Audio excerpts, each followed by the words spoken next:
Phantom X, Big Dog Jake. Stories from the streets we tell. LMA crease, no fake.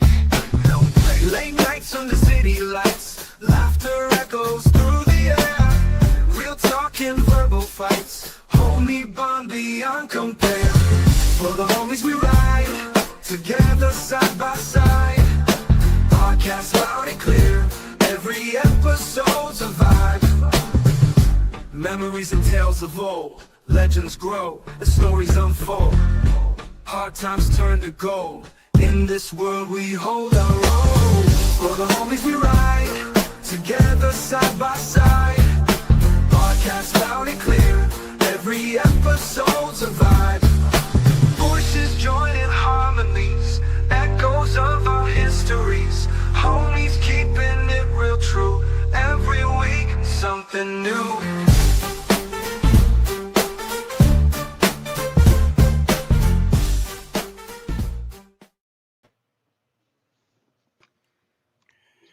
Hello, everybody. It's Thursday night. You know what that means. It's another exciting episode for the Homies Podcast.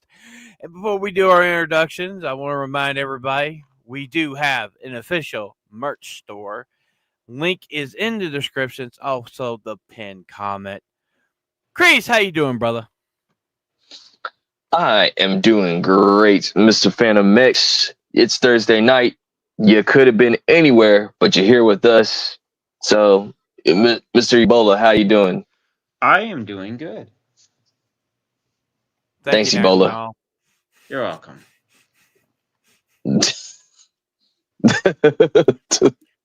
So let's see how our chat's doing tonight. We got Atomic Patriot. Hail, homies. What's up, brother? We also got UK Gamer. Hail, UK Gamer. What's up, people? So, oh, here we go. NWO is attacking. NWO. Cells. Whoa. Ooh. I don't know about that. Damn. Yeah. You know anything about that? Jeff. What's up, see you Jeff next Up week. North? Jeff Up North is See you going next to be week. our special guest next week for the Homies Podcast. And so without further ado, it's time for our favorite segment of the night. It's time for some internet news.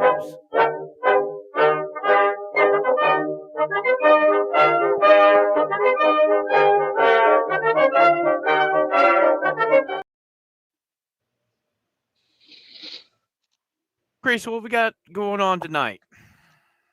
So yesterday, Christopher Nolan, I believe the Christopher Nolan Instagram page started to put out some of the slides of the movie of the Odyssey, and how do you guys feel about that? How you guys think it's gonna go? My thing is who is Elliot Page going to be playing? That's what I want to know. Obviously, the Cyclops. The Cyclops. A trans Cyclops. Well, it's supposed to be a monster, so it fits. Hell, Isaac. It's gonna be a chat. Mr. 1 million views on X. What up, brother? What's going on, Mr. Isaac? I don't. How you doing, bro? I don't know about this. You know, it's gonna be Nolan. It's gonna be a good movie regardless, but I don't know. I mean, I just don't know yet. We haven't seen a trailer yet. We haven't seen anything. So I did make an argument in the Discord. Maybe in the GCA Discord, it's kind of maybe bad. Maybe a bit too generous that I said it's a fitting outfit to see if it fits the actor's body, and then or it's just the practice outfit, so it's not painful during when they're just making sure everything's right. Yeah, she probably is gonna be the Cyclops, or either that, or whatever. Either that, or I don't know the person. If this is the right Odysseus story, it's the one that makes everyone stranded on the island because and then eventually dies. But then they would have to simp for Elliot Page, so that's not believable. Yeah, I agree. I agree with Isaac. The Greeks were not black. No, There this were no. could. This is I don't know who this is going to be. Maybe it's just a prop designer or something. I don't know. I don't know. I wouldn't be surprised if they just had if they had a random black person in Greek mythology out of the blue. Maybe it's a slave. I don't know. Maybe someone got shanghaied. To be part of I the don't. I crew. don't. I don't think the Greeks ever went to Africa and enslaved people. I don't think Yeah, they ever did. no, especially in no. They did a lot of Odysseus, training. They did a lot of training. I mean, like trading or whatever, or sometimes like some Africans will go to like serve the Greek army too or whatever. So it's like, but like as far as them like being like all Greek, no, that's Yeah. like it's really they're really olive type of people. They was white, pretty much. Greece is just as bad as Denzel Washington being a Roman. uh, Hmm. let's not bring up Gladiator 2. However, Although I mean, oh, I will, but I was gonna say this one at least looks somewhat believable. Where this one, it kind of looks like a bit more fake-ish. But I don't know. We just don't know. How long do you think? Hell, was this movie supposed to come out? A Maybe couple in a year, years? a year or two. I don't think they had a 2026, I release. think. I think. It Yeah, should, if they're we'll already just. filming, it's gonna probably be 2026 or 2027 at the latest. Well, yeah, because Nolan doesn't like to use a lot of special effects, so I have no clue Yeah, where they're filming Okay. this at. Okay. So The release date is the 17th of July, 2026. roughly a there year. we go. Yeah, Yeah. So probably before Christmas, we'll get a trailer or a teaser. yeah. We'll probably react to it or whatever. Yeah. Yeah, I think they even have like slides where Tom Holland was in like uniform. Hold on, because I think I sent you something, Ebola, like in our chat. I might have to bring it back up again. Hold on. Is it in the Discord chat or the? Yeah, it's like in our Discord chat, I think. Hold on. UK Gamer pick on the right looks fake. The helmet is too big. The actor and it falls over his eyes. Yeah, well the thing is though, it's the way he's standing too, and they're trying to adjust something, so maybe he's bent the wrong way or some shit. I'm gonna resend it to you, Ebola. Okay. Because I don't see it.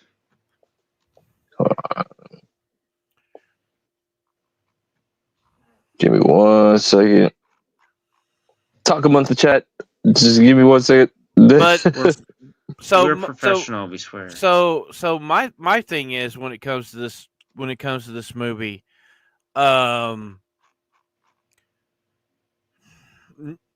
this is probably going to be what Nolan's biggest ensemble yet. There you go, Ebola. Okay, got it. What's up? Hey Vagabond, I want to ask you something. Are you back home yet?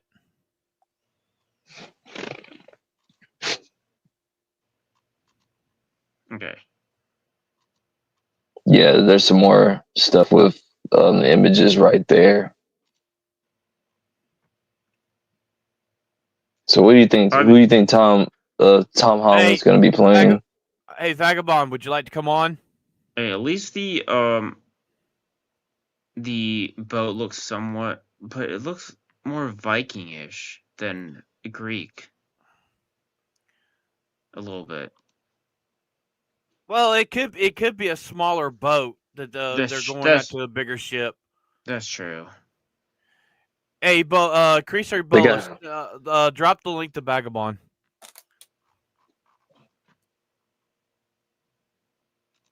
You got it, Ebola? Yeah, I'm on it.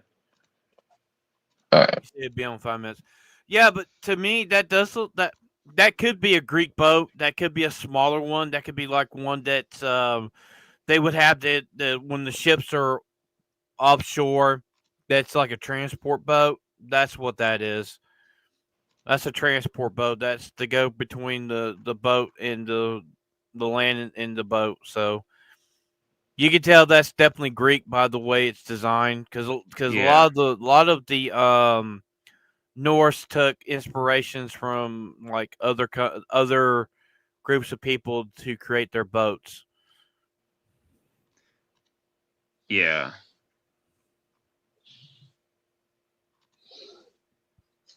For sure. For sure.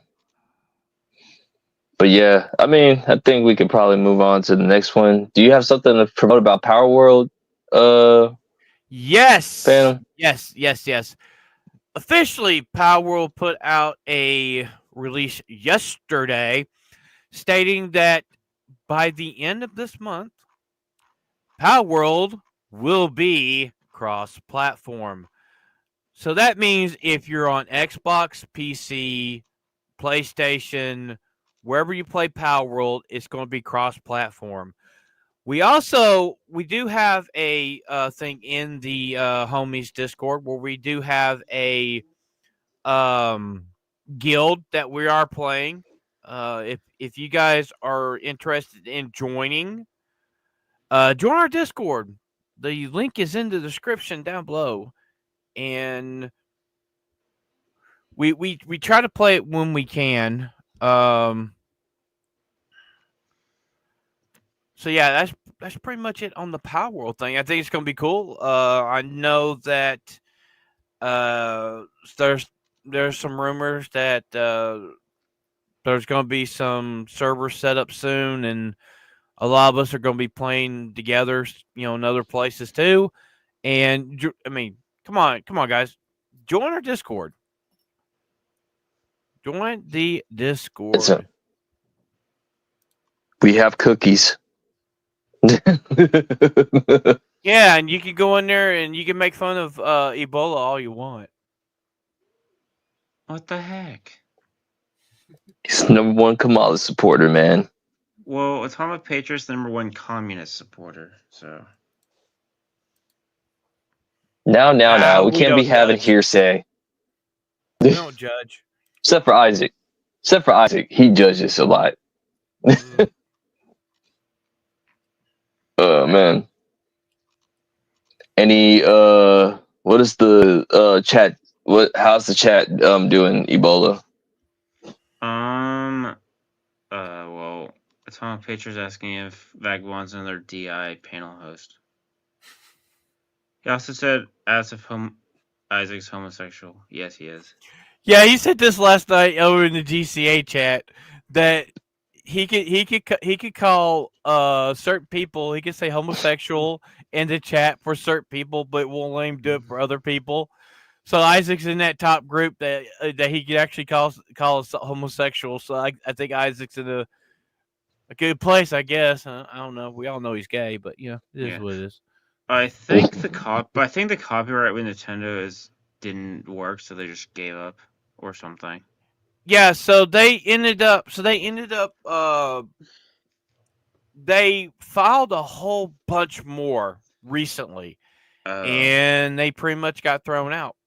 Now they're trying to go for certain music in the game now, and that's going to end up getting thrown out. Because also with that logic that Pokemon shouldn't exist because Digimon came before Pokemon, I think. Am I wrong? Am I wrong on that? No, there's other Okay. games that came out that you would capture creatures like that even Yeah. before Nintendo ever put its grubby little claws into that shit. Yeah, that's the whole, because with that logic, literally anything that's capturing creatures would be subject to that. Pretty much. Yeah. So it's them it's just them jealous that Power World did something that Pokemon hasn't done yet, which is something unique for the last 7 years. Well, I mean, what sold it for me is Pokemon with guns. Yeah, that's Yeah, that's also what sold it with Ron. He's like, you can shoot them. I'm down. Yeah, you can shoot them, you can hurt them, you can do pretty much anything with it. If you're You me, you know. just punch it. If you're me, you just punch in the face. that's what's up. Yeah. But yeah, but Power World Well, is look going to at be cross-platform here in soon, and we're gonna try to ramp up and start playing some more. Yeah. that's what's up. Well, I guess we can get into our trailer trash segment. All right, Mhm. everybody, let's go down to the farm. Let's watch a little. Track.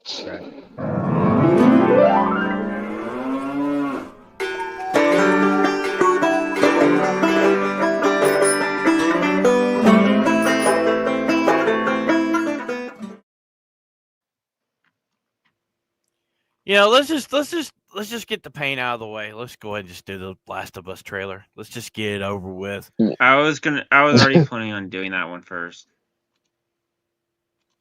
Yeah.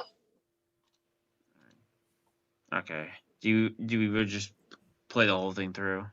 Yeah, just play it all the way through, then we'll talk about it. You swore.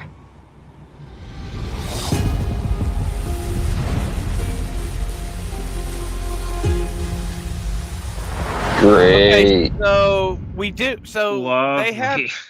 So before we get started, I'm gonna say fuck Naughty Dog, for one. We do know that there is not going to be a Last of Us Part 3. It's not in the cards. They're not going to do it in Last of Us Part 3. So word is this is only going to be a 2-season show. So that's pretty much all they're going to do with it. It's just going to be just the 2 seasons, which, you know, if it would have been me, you guys would at least would have known if you had a 3rd season. Even though this is shit. This is absolute dog shit. Yeah, Hey if it Vagabond, how you was- doing? How you doing, Oh, good, Vagabond? good. Oh, good, good. What's your What do you think? thoughts? What do you think, Vagabond? I mean, I didn't really play the game like other people have, so I know my little brother played it. I just watched it, but and then from the drama from the second game, and then I don't really care for the live action really, so I ain't gonna watch it. Sorry, my dogs are barking. Yeah, you're good. That's You're all good. My thing is when it comes to this, I never played the game, never Me cared neither. for it, and we all know Mm. Pedro Pascal is going to get killed by a big buff lesbian bitch in this second season. Yeah, except the So- person they have cast is small. She's a I small know. with a golf Mhm. club. Yeah. I think, isn't it because like they couldn't find somebody that like, can get to that size, or they just didn't care enough Oh, to they find could've somebody? Dude, they could have found somebody. They Gina could- Carano. Yeah. Nah, they wouldn't put Gina. Gina wouldn't I- work I- with Pedro. I know. I just said that as a meme, just because it'd be so funny if she was the one. It'd that be beat him with the awkward as golf hell. club. Dude, the thing is, with Gina, she be really hitting the son of a bitch. That's true. I do think the girl playing the girl from the game or whatever, her face just looks weird. I'm sorry, not the sound me. It's like Wait, the one- I can't even the watch one- the show because of that. Like if I Look, didn't the know one- nothing about the game, the Well, wasn't game it- just wasn't The one Alien? playing Abby or Alien? yeah. Wasn't the her face? They sculpted her face after Ellen Page, right? Oh, I don't know. That explains a lot. But the girl playing the live action, it just like I don't want to watch that when I'm watching this show. So I'm sorry. So not to sound mean, but yeah. I just it's gonna be one of those. It's gonna be a fart in the wind for me. No one cares. I don't think anybody's gonna watch it. It'll probably be removed from Max after it's done. But yeah, I don't care. I don't care. Yeah, Yeah. like I don't know if I was muted when I was talking, but yeah, yeah, not to sound mean, but yeah, just her face alone just makes me not want to watch it. Damn. All right, Damn. Ebola. All right, Ebola. Let's watch a little Lilo and Stitch.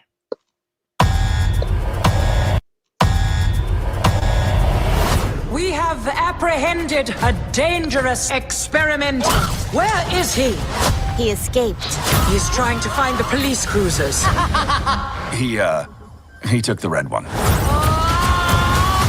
What hideous planet is caught in your crosshairs? Shooting star! I wish for a friend. Like a best friend.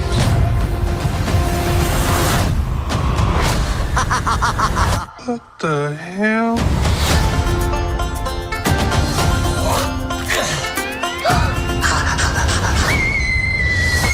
He's so cute and fluffy. He is your responsibility. Got it. We promise. Yeah. Down from there. Look like an angel. No. Control him. Hey, what This are you doing? movie might actually look good. This is going to be a This might actually look billion-dollar good. film. No.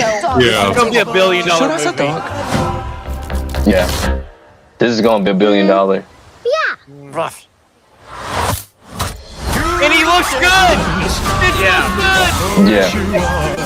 Ew. We are not keeping this thing. Ohana And they got- means family. and they got Family the- means nobody gets and they got the left Elvis behind. music. Forgotten.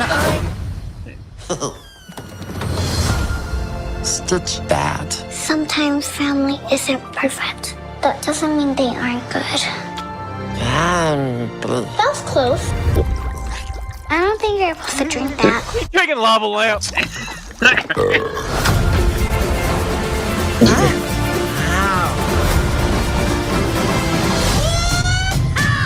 Agent Cobra Bubbles. We have a blue Easter, dog my to catch. Keista.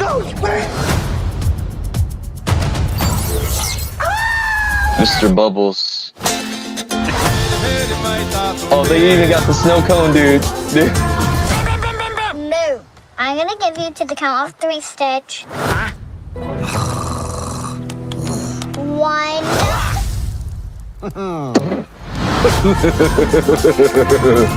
My thing. I hope they do. I hope they do the punch bug. You know where he picks up the Volkswagen, he says, "Blue punch back." This is gonna be $1 billion film. This is gonna be $1 billion film. Hands down. Yeah. Yeah, I can see it. Yeah. I can see it. They got the Yeah, heart in like- it. Like you could tell if something has the heart in it, however. About Snow time, White. Disney. It's like- Yeah. It's like this. It's like this. If they do it shot, it's like Chris Gore said today. Chris Gore did a video day, and he said, if they do it shot per shot from the original anime, which clearly they've done a good bit of it, Yeah. it's going to be good. He said it's not made for him. Yeah. It's made for younger kids. I'll watch this. I will watch I it. love Lilo and Stitch. I think I Stitch haven't is s- hilarious. I haven't seen it in years. I only seen the Yeah, movie it- one time. I know I used to watch Yeah. the show though. The, But other the than that, movie's like, good. Yeah, it looks like the movie, feels like it. It has you it know, has the emotion for a not soulless. Well, the other thing is like it's not like changing things for the for modern audience type of thing.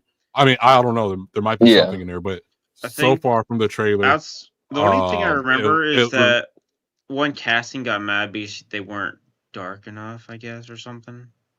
But I that don't was know. like that was like 2 years ago or something. I don't remember.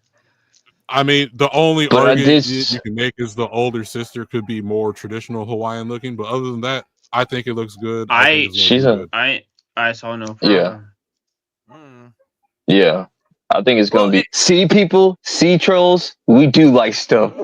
We And you gotta think. Remember when we reviewed the latest trailer for How You Train Your Dragon? The Yeah. girl that's obviously she's supposed to be black. She looks more whiter than the fucking Yeah, the character she's playing. It's just their hair. Yeah, that's the only problem. Is it's But- not blonde. Or Yeah, does it have to be blonde? Because I don't think back then the girls' hair was as blonde as platinum like in the cartoon. I mean, realistically, if it was blonde, it'd be dirty blonde, at best. Yeah. But yeah, I like to see it. I think it'd be Yeah. I think it'd be really good. Yeah. I think it should be good. However, hopefully, This is if there's no random BS in this movie, it's going to make a lot of money. yeah. Oh yeah. Think so because you gotta think Snow White's about to drop. Oh, Yeah, yeah, this fucking could- fail. Next week. And this comes out in 2 months. Yeah. Snow White is I gonna think that was their completely plan all fall. along. Yeah. Yeah. I think that was their plan. They probably process- knew Snow White's gonna fail, so like let's put something that has at least some emotion or look like we actually put effort into it. Well, it's because Rachel like ruined the whole entire movie experience. She ruined get this, people. Snow White could have been $1 billion if Rachel Zegler was like not acting immature or whatever. Or if it wouldn't have been $1 billion, it would have been at least 700 million or whatever. That's what I at least would have thought. Whatever, Well, also Yeah. you gotta remember Disney has completely. They're not gonna do a red carpet premiere for this movie. Yeah, They're not gonna do one for Snow White because they don't. And they don't trust Rachel Zegler. Yeah, Hayden mentioned this last night about on the GCA. Hell, the GCA, great show last night. Shout out to Jeremy. And I'm grateful they're not going to do this stupid ass fucking red carpet because you don't have anybody. Is this? I heard this is the gayest Disney movie ever. Thank fucking God. Yeah. The funny thing about the Snow White is I think I saw on Instagram they showed who's the singer for the Korean version, and everyone in the comments is like, just replace her as the original Snow White, and or it's like just make her the Snow White instead of Rachel Zegler. No, well, the thing is, like, if she would have been professional, like, what's it called? For instance, even though Halle Berry was the Little Mermaid or whatever, as controversial as that was, or whatever, her being a black woman playing a Danish character, but we ain't getting into that. She was professional throughout the whole entire thing. Like, she didn't attack the fans. She said like it's whatever, She did. Remember, she was talking about the racist stuff that was supposedly happening to her. She was getting racist. Well, comments. I mean, like if I she's think getting that was racist comments, like that's. I mean, without proof. if she's pointing it out or whatever, but I don't think that's gonna come regardless. What I'm trying to say is, for the most part, she didn't like keep on attacking the fans like Rachel Zegler did. She wasn't being an immature brat like Rachel Zegler was doing, or whatever. She was really trying to sell the movie, or whatever. I know, yeah. Rachel wasn't. I do want to remind. fans. I do want to remind everybody. So somebody asked last night about the whole weird thing. That was at D23 when she did her whole spiel about how she didn't need the prince and all that stuff, and she did the weird thing. That was at D23. That's where that happened. She also said about a prince that stalks her. Then she said weird. She contradicted herself throughout the whole entire like promoting process. She said like at first she said she was scared of the movie, and then she said that she hated the movie, and then she said that she liked the movie. And her agent was like shaking his head or her head, saying like, "Girl, shut up, please, just be quiet. Just promote the movie. Promote the movie. That's all you have to do. Just smile. Tell him." The thing It's too, like, with meanwhile, Barry- Gal Gadot is just like sitting back, just laughing. Like, this chick don't know how to be professional. She's an idiot. Go ahead, Vagabond. yeah, the thing is, it's on a fairy tale. I forget which region it is, but you know, Germany. fairy tales. Germany. Yeah, but like fairy tales are stories for kids. They teach morals or whatever, right? And like it doesn't have to have some deep intrinsic value. Rachel Zegler is just what it is. And a man going after a woman's been the most natural thing on earth until 2016. Since the beginning of time. Yeah.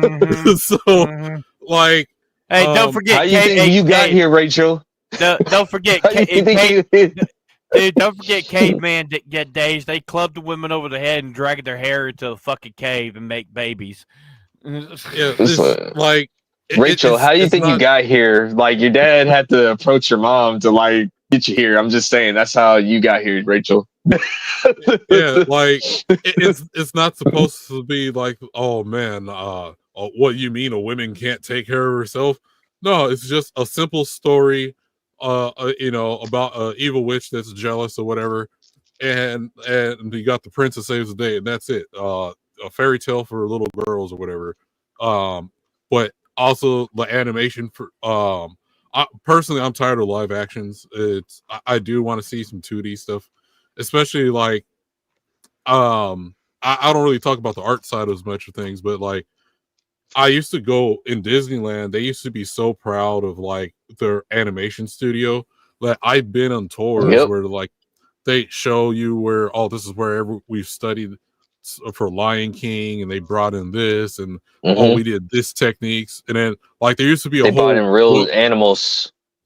Yeah, but even that, like even for, I know this is not an anime channel, but anime got its inspired from Walt Disney's cartoons, and Walt Disney was the standard with like Squash and Stretch.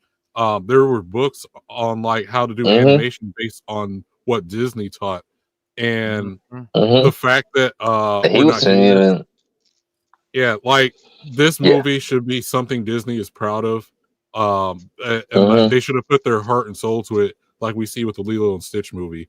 And the fact that it's not getting that treatment, where Walt Disney took out so many loans, about to go in bankruptcy over the original Snow White cartoon, and it's just so disrespectful that they didn't take the time to put in the piece that pretty much made Disney. You still cannot tell me that the evil queen is jealous over Snow White in this movie. There's no way. There's no way. Nope. Rachel Zegler's not ugly. It's just her square-headed shape. Her attitude. It's not okay. Hey, Lord Fauquois.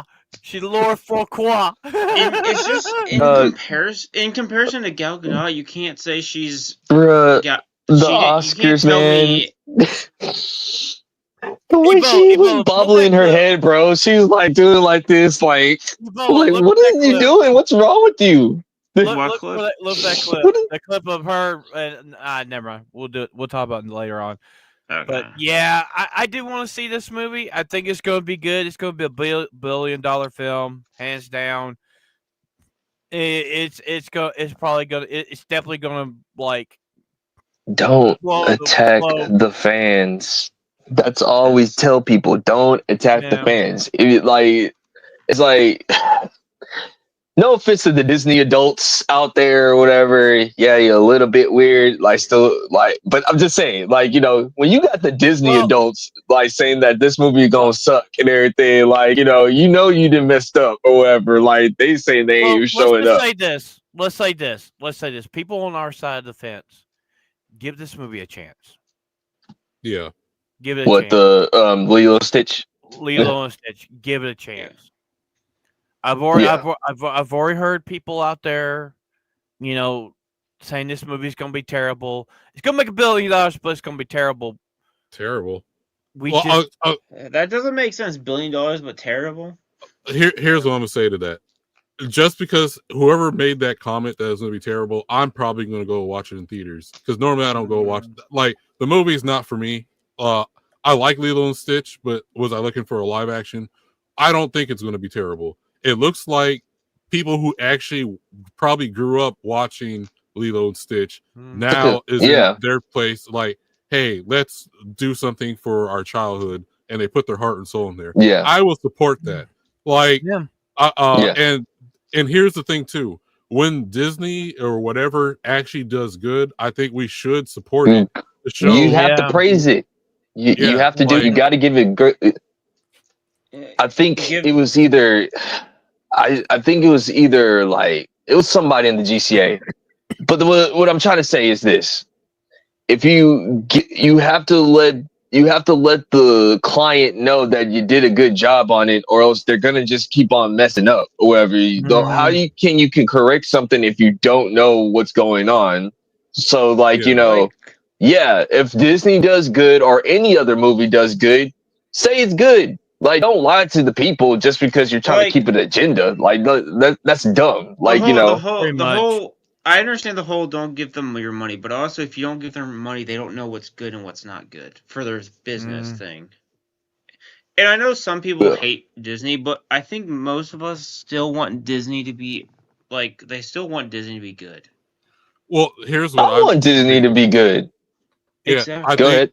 If the movie is successful based on it does good towards like Disney needs to see the contrast. So Snow White hates fans, hates the original or whatever, tanks. Lilo and Stitch likes the fans, likes the original source material, honors the original source material, does good. Next time they go they're in the thinking room and they're like, hey, we need to do another movie. Well, let's look at our flops compared to our successful movies.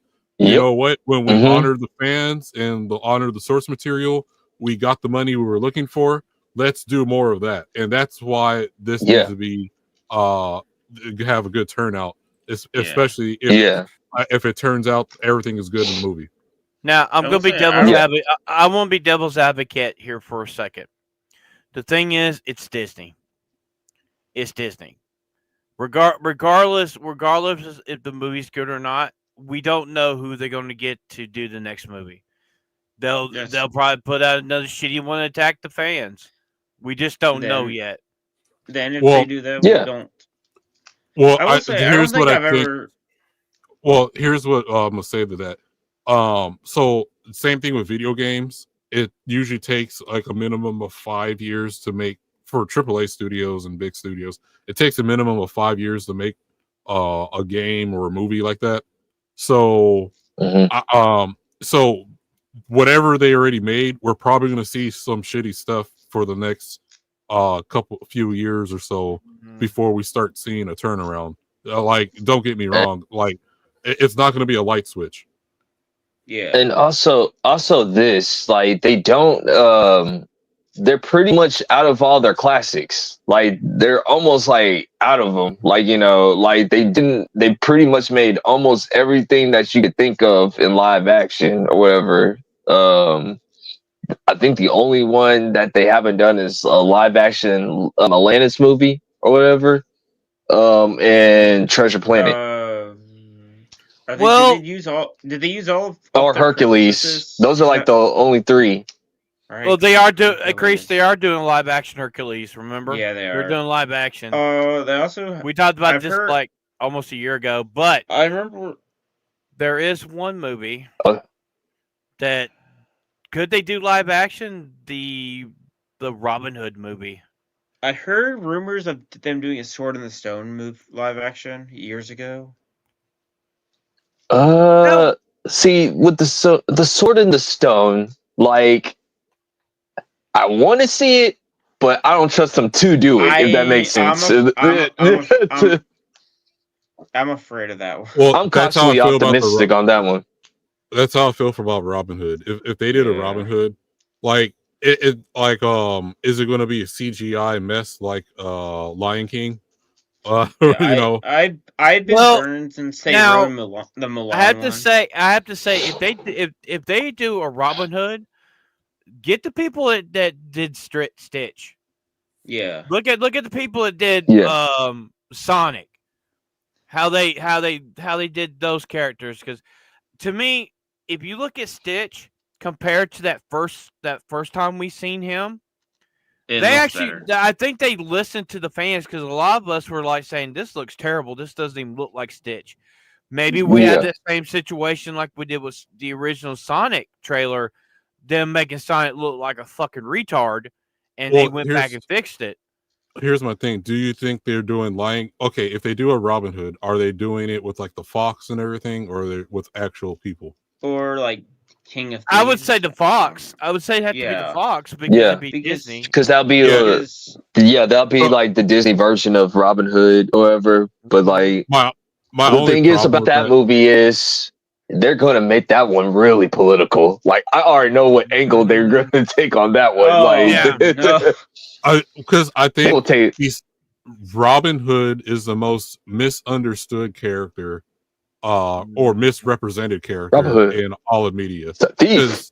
'Cause- yeah, so they make it like he's stealing from the rich. Like the dude's a libertarian. He's taking back the money that was taken from them, like taxes. Is all. Mhm. He's like the most libertarian guy ever. Like I'll say he's like the libertarian superhero. So like he's libertarian. they're gonna make him- pretty much. They're gonna make him a leftist nut in Disney. Like that's what's which gonna is happen. They, Which is Like ironic they would since model Robert- him. Oh, I'm sorry. I was gonna say I they're was- gonna model him after that Luigi guy in New York or whatever. I was gonna say it's ironic Mm. since Robin Hood is based in England, not America. Well, it's the same thing. It's like it deals with taxes. The king takes people's taxes or taxation and stuff. And then Robin Hood's Taxation not and actually stealing. He's taking the folks' money back and redistributing it back to the rightful owners, which was the people with their hard work and labor. That's what Robin Hood is. Most people think he's just stealing from the rich and giving to the poor, which is not the case. No.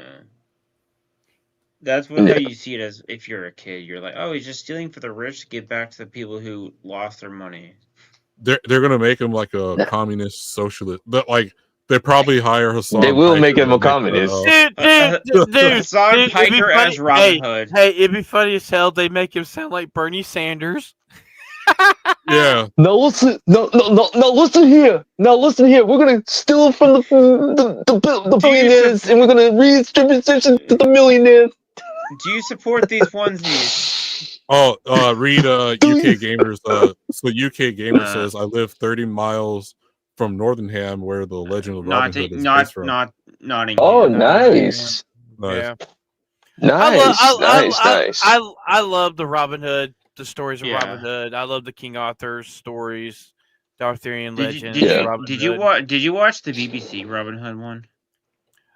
Yeah, and also I like the Russell Crowe movie. I have it on Yeah. Blu-ray. It's actually good.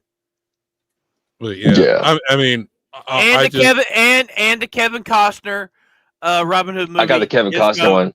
It's goat. It's goat. Yeah. no make Westward says Now, make Prince The real John question Gurney. is, will they make Tarzan live action? That's the real what we Make question. him ask. black. Make him I black. w- Make him black.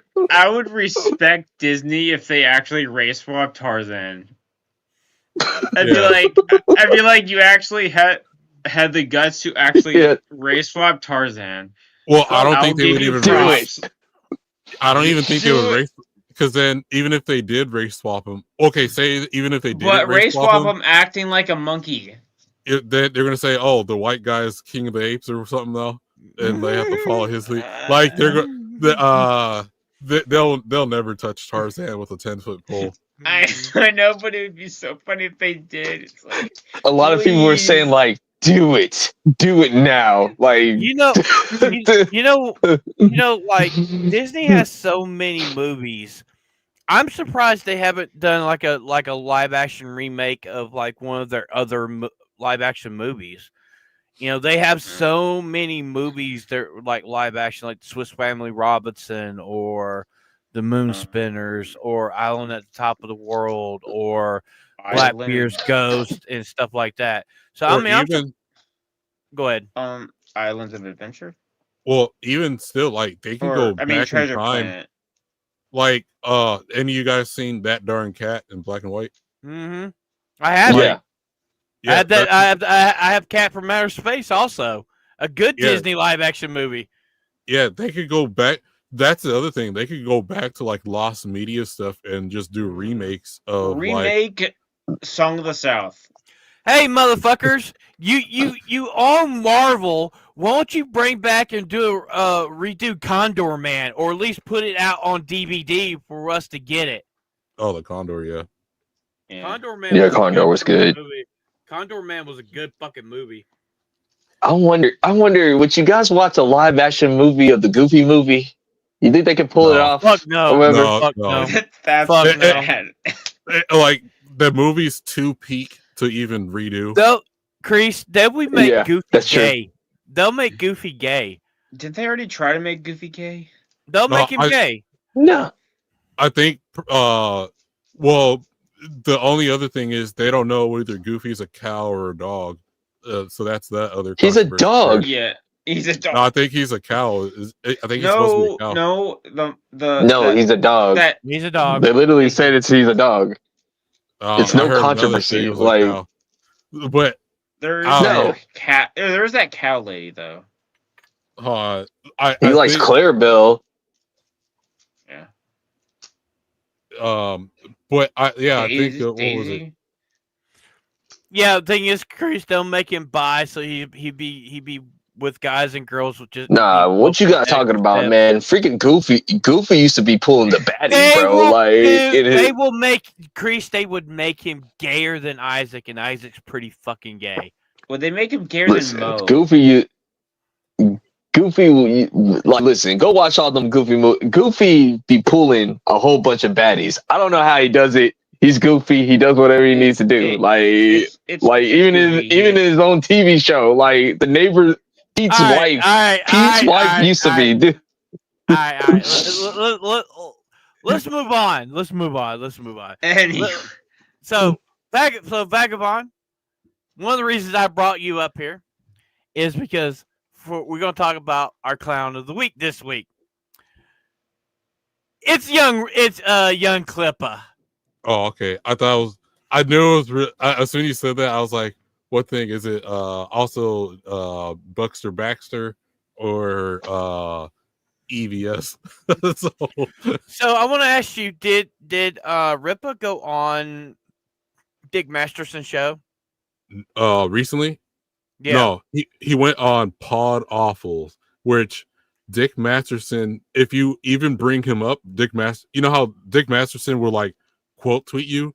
If you tag Pod Awful in the post, he would ignore you completely. He's that afraid from Pod Awful. So Eric went to Pod Awful's podcast, and mind you, Pod Awful doesn't read any modern comics. He doesn't read Ripperverse, doesn't read Cyberfrog. He's just like he's like someone on the outside that sees there's all these guys attacking Eric like 24/7, and like Eric's just busy running his business and stuff or whatever. And on the outside, everyone else, all the Eric haters are just looking weird and stupid. So Ripa Go posted a video that Riley put up. It was a stream that Riley did a couple of days ago. Pull that up, Ebola. So we're gonna watch the aftermath, then we're gonna watch the reason why he lost his shit. Roll that beautiful bean footage. Flippa, what are you doing? Wait. Flippa, what are you doing? This dude needs mental help. Flippa, calm down.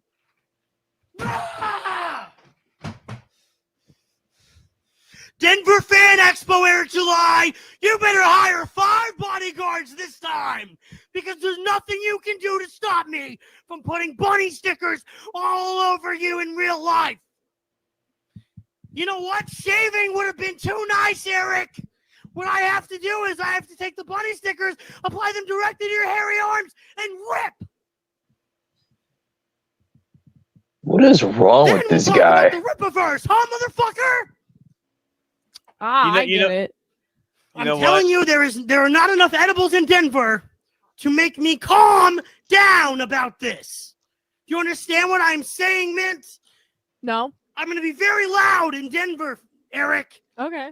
at Fan Expo All right. during All 4th of July weekend. All right, stop it. You know, this is what I need to say to this dude. You're insane. You're batshit crazy. You need to do something. You need to do something. On your computer, there's a little button. It's right about right here. It's called the power button. I think you need to cut it off. And this now, young couple, this is how you know that your computer is cut off. You'll hear this sound. Cut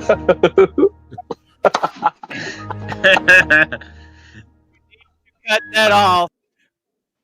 Dude, you are batshit insane. You literally just threatened the man again.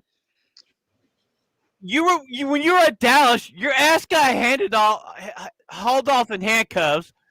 Two of the 4 panelists here were there, Vagabond and Cree. So you guys tell us the wild events that. Oh man, I still got a video that I could probably send to Eric from that day because everyone's seen one video. I have another one that no one's seen yet. So, I was. Go ahead, Vagabond. I'll let you go first or whatever. well, the last part of my video, you just see Crease laughing. That's the funny part of the video. So, yeah. So basically, so this guy is Mint Salad's pisser, where he pisses all over her and shit, and handler or whatever. They groomed her into their like the I don't even know. I mean, the fact that I know all this shit is horrible. So so if you're familiar with Mint Salad, why do you think I had you come on? Why do you think I brought you up? You know more about it.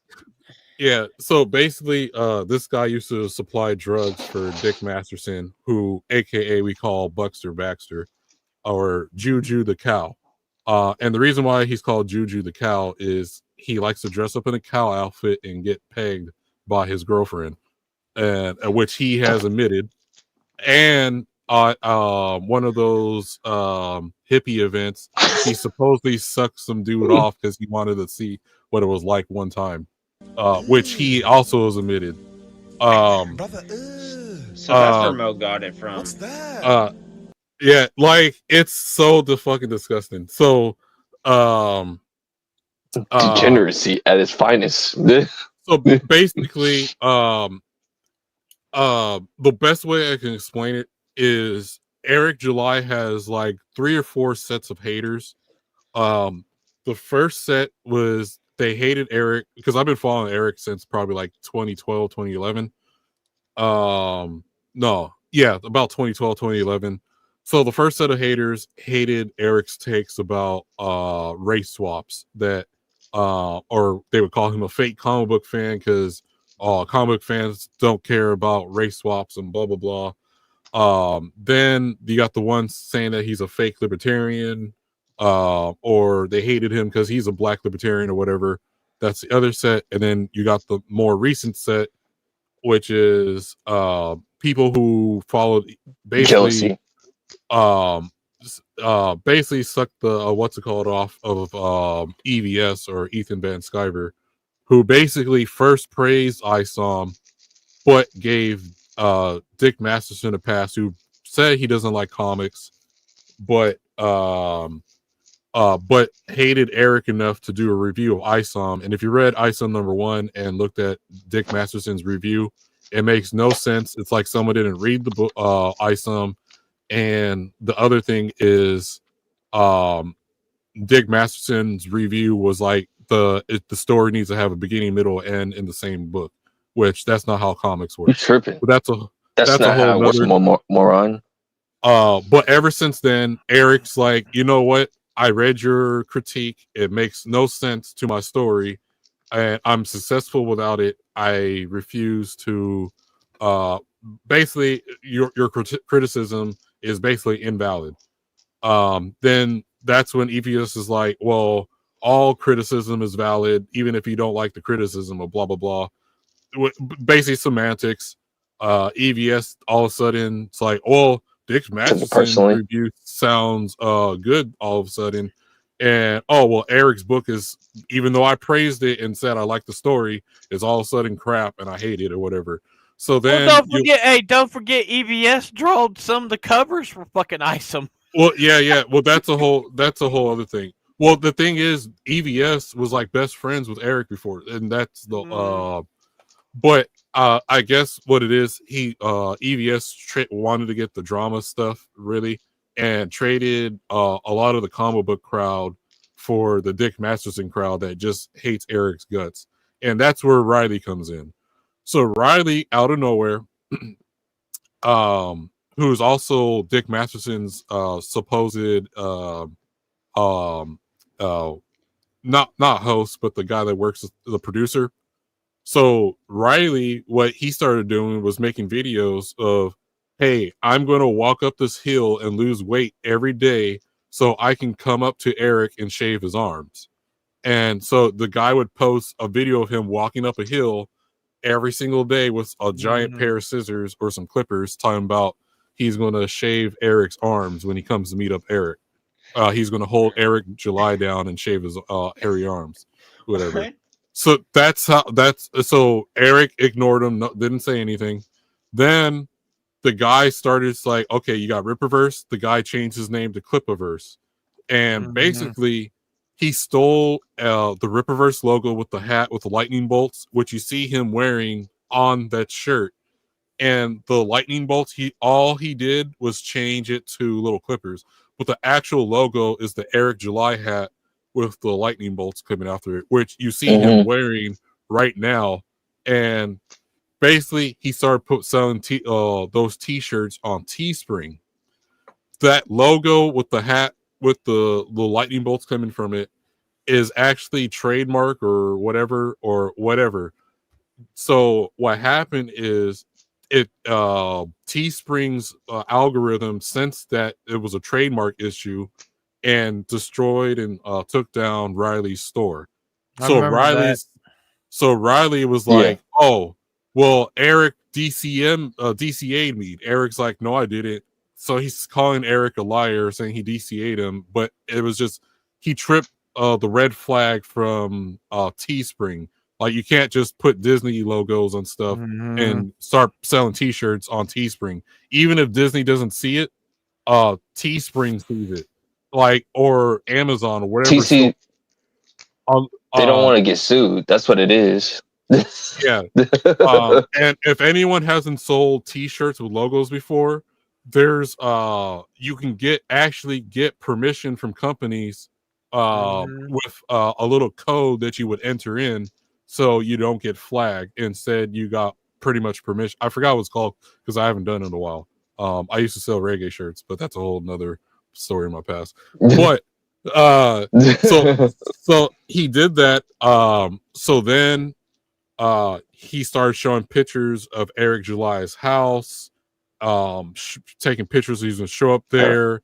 He had pictures in front of Eric July's great something grandfather's grave, where he said he took a piss on it.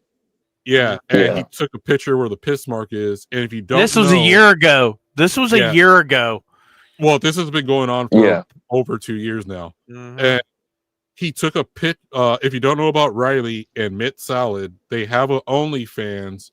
Well, Riley with his little Tic Tacs, he pisses on top of Mint Salad as content. And I seen it on a Reddit thing. Well, not Reddit, one of the Kiwi Farms thing. I clicked the link because I was like, oh, hell no, I can't believe I've seen this shit. So I don't recommend looking for stay away from Kiwi Farms if you don't want to see any of this nasty shit. But so basically, Kiwi Farms is a 50-50 place. Yeah, so basically, fast forward, there was another. Oh, before I even get to the Dallas meetup, so then there happened to be a guy that bought Isom, and he took photos of every single page, and was uploading them to Twitter. Well, that's copyright infringement. He got flagged, and his Twitter got nuked. And Riley, for whatever reasons, championed for this guy and said Eric or one of Eric's employees did it. They didn't do nothing. Riley still hasn't shown proof of any of that shit. And so then took it upon himself to where now he's on the whole completely Eric July harassment campaign. And so he wants an apology from Eric, which Eric hasn't done anything to this guy. So he goes to the warehouse. I'm sure we all know about the warehouse story. He puts these bunny stickers with dollar bills for his supposed super chats, and he wrote whatever his super chats was on there and starts sticking them on the window or whatever. The guy's fucking weird. Eric July admitted that he has to protect his employees. There's a weirdo coming to his place, one of his places of business that's not on any address or anything for someone to get easily. So of course there was a police report made, and that's where they're like, well, Eric's a fake libertarian because he called the police or whatever. Eric didn't press any charges. Yeah, Eric didn't press any charges. The police did interview Eric. Eric said his 2 cents, moved on, right? But I guess the Dallas police took Dallas police took that as like, well, he had a warrant. He had a warrant. He had a warrant for his arrest because he had a warrant on his arrest. Also, you gotta remember during this time is when the shit happened between Eric and Rekieta Law. Yeah, well, because Nick Rekieta's friends with Dick Masterson, who, like I said, is associated with Riley. So Eric did, he had that interview with Nick Rekieta. That he went there as a friend. Nick just totally went against him for whatever reason, basically holding Eric to a standard that he doesn't hold Dick Masterson or anyone else. It was so people got different things from that thing with they're like, oh, well, Eric lost at the debate. Eric wasn't going there to debate. He was talking to Nick as a friend. Nick treated him like shit. That's a whole other thing with Nick Rekieta and his downfall. Basically, he took Dick Masterson's side, which also at that time, Dick Masterson and Vito, the pedo who's blocked me on Twitter, has so Vito, that's another guy that supposedly been making a comic way before Eric was making his comic and still hasn't got it out yet. That's a whole nother can of worms. But basically contacted this church group called that happened to spell ISOM as an acronym. And he said and we hear Vito on camera saying we contacted the charity and blah blah blah. I don't know what else we means, but we include yourself in there, dummy. So they said we contacted charity, and they're trying to actively destroy Eric's business. And so the Nick Rekieta thing is like, well, Riley uses the word "we" wrong. Like, it makes no sense. But after that, I'm giving you guys. Let's get to Dallas. Yeah, let's get to Dallas. So all of a sudden, fast forward to Dallas. Riley leaves from Minnesota or wherever he's at on the East Coast, drives all the way to Dallas, Texas, to come to the Dallas meetup. And I seen Riley there. I was in line waiting to get in with my RSVP. I just see a dude in a cape with the red shirt. I didn't put 2 to 2 together, right? So I get in there. Everyone's having a good time. The line to see Eric was fucking long and all day and night. And, everyone's having a good time drinking. And then if you don't know Red Strider comes up to me. Yo, Vagabond. I was like, yeah. He goes, guess who's here? I was like, what? Riley. I was like, for real? So we all go out looking for him. We see him and Mint Salad peering in the fucking window like fucking weirdos and shit. It was where Eric tables is, and then there's like a pizza joint right there. Yeah. And he's just seeing them tapping on the glass. Just being a fucking weirdo and shit. And then a bunch of people with us was like, oh, should we say something? No, don't say anything. Let him whatever and stuff like that. Yeah. So eventually Eric has no clue that this dude what's going on. Yeah. Eric's just signing signatures, taking pictures of fans and stuff.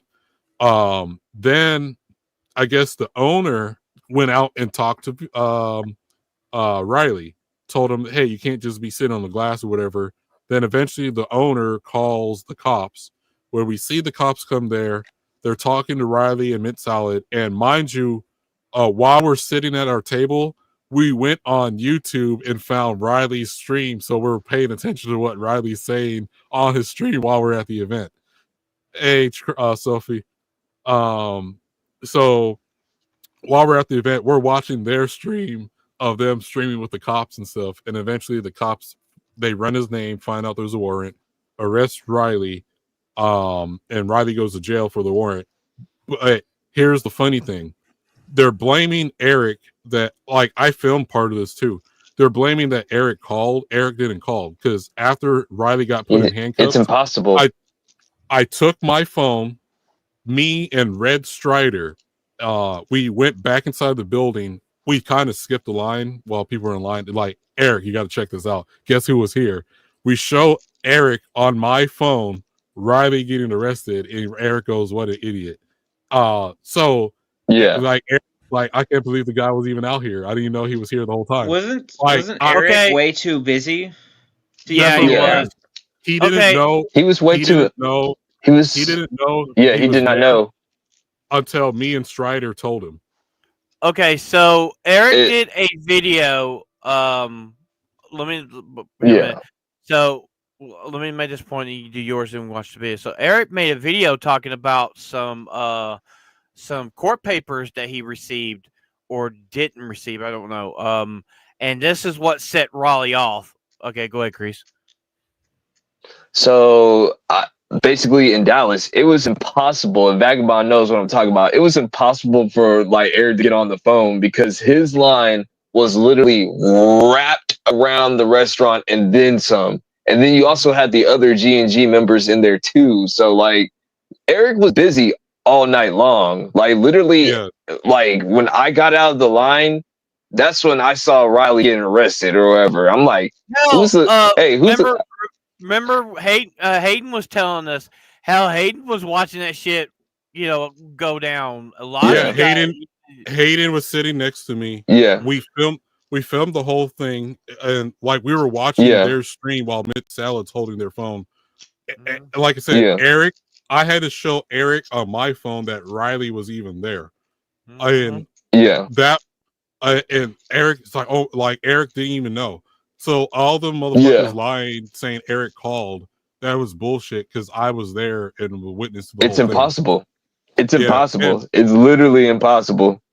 So we see Mint Salad screaming. I think that was Kada that she was like, Kada was, I don't know if you guys know who Kada was, but I think that was I know Kada. He was walking to his car or whatever, leaving, and she goes at him and like starts yelling at him like randomly. He's like, "What are you talking about, girl?" whatever. And then like leaves. I'm not saying all black people look alike, but I think that was Kada. So Kada, if you see this, just let me know if that was you. So all right, Bo, pull up Ripa's video because we're only gonna play a few minutes of it. It's like 20 something minutes, but okay, watch a little bit of it. This one, just get to where he's talking about it. All right, man, you need to get some YouTube Premium. Before Premium, bro. Premium. Interacting with fans, critics, and even the haters. But once the Rippaverse exploded, my life changed. Okay, I made a promise how to far myself, am I going? Just get up to where he's showing the paperwork. No, go back. Oh, just let it play.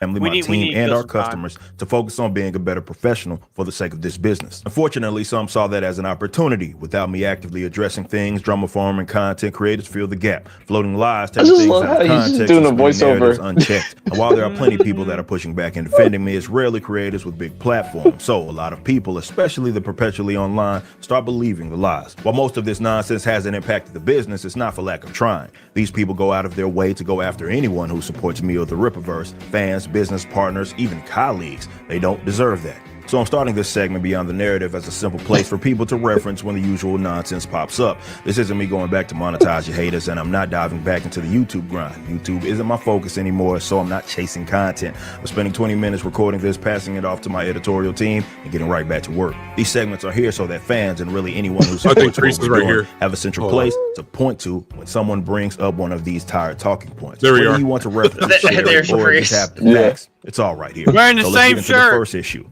There's a lot of fake information floating around about the weirdo who got arrested outside of our meetup. So in this video, we're going to break down some of those myths. A YouTuber who I wasn't even familiar with called my operation a scam and then posted a wall of text review. Still in my content phase, I addressed that wall of text in a video. The review was clearly bogus, and I broke down exactly why. We focused on what was said, not who said it. It was pretty even keeled and basic. This is why I never even mentioned where it had come from. This sparked a whole conversation about good versus bad faith criticism. Instead of focusing on whether or not the review itself was legitimate, some people tried to twist the narrative, acting as if I was attacking all criticism, but that was never the point. The focus was on the veracity of what was being said. So there's two forms of criticism. There's legit criticism, and there's malice criticism. He's talking about the malice criticism because it was fake criticism. That's what he dismissed from Dick Masterson and these people that have been attacking him. Why should he listen to their criticism? Because they're attacking him. They're constantly attacking him, and then they're trying to give him criticism when he damn well know it's not in good faith. Well, okay, so I've seen Dick Masterson's this is from Dick Masterson. So he gets the story completely wrong. Like stuff that didn't even happen. If you read ISOM, number one, there's stuff in ISOM that happened he doesn't mention, and stuff that's completely not even in the book that he said happened. And so the criticism was just invalid. And then plus he wanted it to be like a one contained storybook, a beginning, middle, end. Mind you, this guy says he hates comics and doesn't know why people even read comics. So I don't even know why we're listening to him in the first place. Already both. Like the guy thinks comics is for losers. It's filled with false things or made up nonsense. Why would anyone take it seriously? It's like if someone told you the sky's green and gravity doesn't exist, you wouldn't sit there debating it like it's a valid opinion. You just dismiss it because it's objectively false. Same thing here. If something is clearly untrue, why would anyone take it to heart? If you're wondering where one of the biggest fake narratives started, it was this. And if you don't believe me, check out Dan Cotter's thread where he dismantled that review point by point, complete with receipts. It's a masterclass. Apparently that critique of the critique bruised the guy's ego. From that point on, he declared me public enemy number one in his own little one-sided war. Then one of his lackeys decided I like how you got public enemy in the background. That's funny. Internet clout, the things people will do for content. Here's where it really gets weird. I never interacted with this guy, not once to my knowledge, yet out of nowhere, he built his entire online persona around me. He ripped off my podcast, copied the logo, and became obsessed, even with what he chooses to call himself, and then his whole bit was threatening to shave me. Weird stuff. Again, this wasn't a one-off thing for a bit. His entire online persona became this. And again, I never engaged with this guy. He just decided to become the useful idiot of YouTubers that were desperate for content. But it kept escalating. It went from this weird internet obsession to real life. He doxed my home, bragged on YouTube channels about driving by my house, threatened my employees, and even said he pee on my ancestors' grave. It crossed the line and spilled into real life, and that's what led to his arrest. In literally any other context, we'd all agree this is a deranged stalker. But because it's me, people twist the narrative, so they started floating lies around just to justify it. I'm going to show you exactly how we got here and break down the myths along the way. Myth number one, Eric told his critics to pull up. This is a completely out of context statement and irrelevant to what actually happened. First of all, I never told any individual person to pull up. The context was simple. I was highlighting how energy online is always different from how it is in person. That's still true to this day. Whenever we're at events, it's nothing but love. In this particular case, I was talking about the difference in energy leading up to Fan Expo. I said if anyone had something they would like to discuss, they should come up and we could hash it out like men. And I was explicit. I said, let's talk. Let's hash it out. Let's talk about it. Let's be men. But here's where the dishonesty really kicks in. People twisted that into me calling for a fight, or worse, as if I was calling out the stalker. But that video was from May of 2023, before the stalker even started his new shtick. And this wasn't a one-off statement. Back in March of 2023, before I addressed the other guy's wall of text, I tweeted using the term pull up, clearly talking about being civil. It's a basic term that you have to go out of your way to misunderstand. I've even talked about this same concept in videos emphasizing staying civil during disagreements. Man, ain't nobody fucking about to go fight no motherfucker over no YouTube, man. Come on. Well, who you think I am? You? Come on. I abide by the non-aggression principle. These are words. I might not like what it is you say, but I won't punch you in the face for it. And so they think it's funny, and they think because, well, they're on a crusade, well, it's fine. Okay, I can do it. I can try to ruin these guys' businesses. I can claim they're frauding people. I can try to do all of that stuff, and it's okay because they think they're on a crusade fighting the bigots and the fascists and the racists and the misogynists. Like, they make up crusades. You can disagree with me all day long, but you don't lie. So to wrap it up, that entire pull-up narrative is false. It's intentionally taken out of context to paint me as some tough guy trying to fight his critics, when in reality, I was talking about having conversations face-to-face and how direct confrontation isn't inherently bad. And even with all that being said, there's no world where anyone can justify just showing up at someone's house or place of business. That's not discourse. That's crossing the line. There's a huge difference between public conversation or even private civil conversations and doing what took place there. Anyone acting like those two things are the same is being willfully dishonest. Myth number 2, and possibly the most hilarious one. Eric called the cops because someone made fun of him on the internet. Never happened. I've been in the public sphere since 2006, and trust me, there's no shortage of people talking trash about me online, yet not a single one of them has ever had the cops called on them. Think about that. It's almost like you'd have to do something specific to make that happen. Here's what actually happened. The stalker weirdo, the one who built his entire persona around obsessing over me, found my home address. One of the biggest lies that spread is that he got my address because my employee supposedly copyright struck him, revealing it.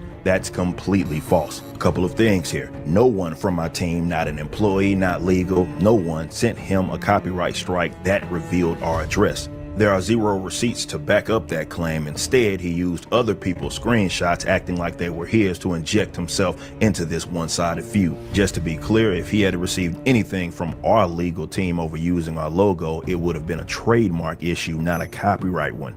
And even then, anything sent to a platform where he was monetizing our symbol wouldn't include the address of the location he showed up at. That information simply wouldn't be a part of it. You would never find a verified email that was his. It would have been his lawyer that it'd be his lawyer's office that revealed our business address, because it doesn't exist. He got that from someone else. What happened is this: the stalker obsessed with me used others to dig up both my home address and one of our business locations. This business location wasn't public. It wasn't listed anywhere, nor was it ever used as our return address. While it was inevitable that someone would eventually find and share that information, which is exactly why we have man security, that's what actually happened. You can see how that kind of information could be misused to target innocent people, whether it's me or my family at home or our employees working at the building. This wasn't about someone making fun of me online. This was about someone crossing a massive line. Before we get into the day the police were called, let's talk about just how unhinged this guy was. Here's what we're dealing with. He randomly started obsessing over me, building his entire online persona around me.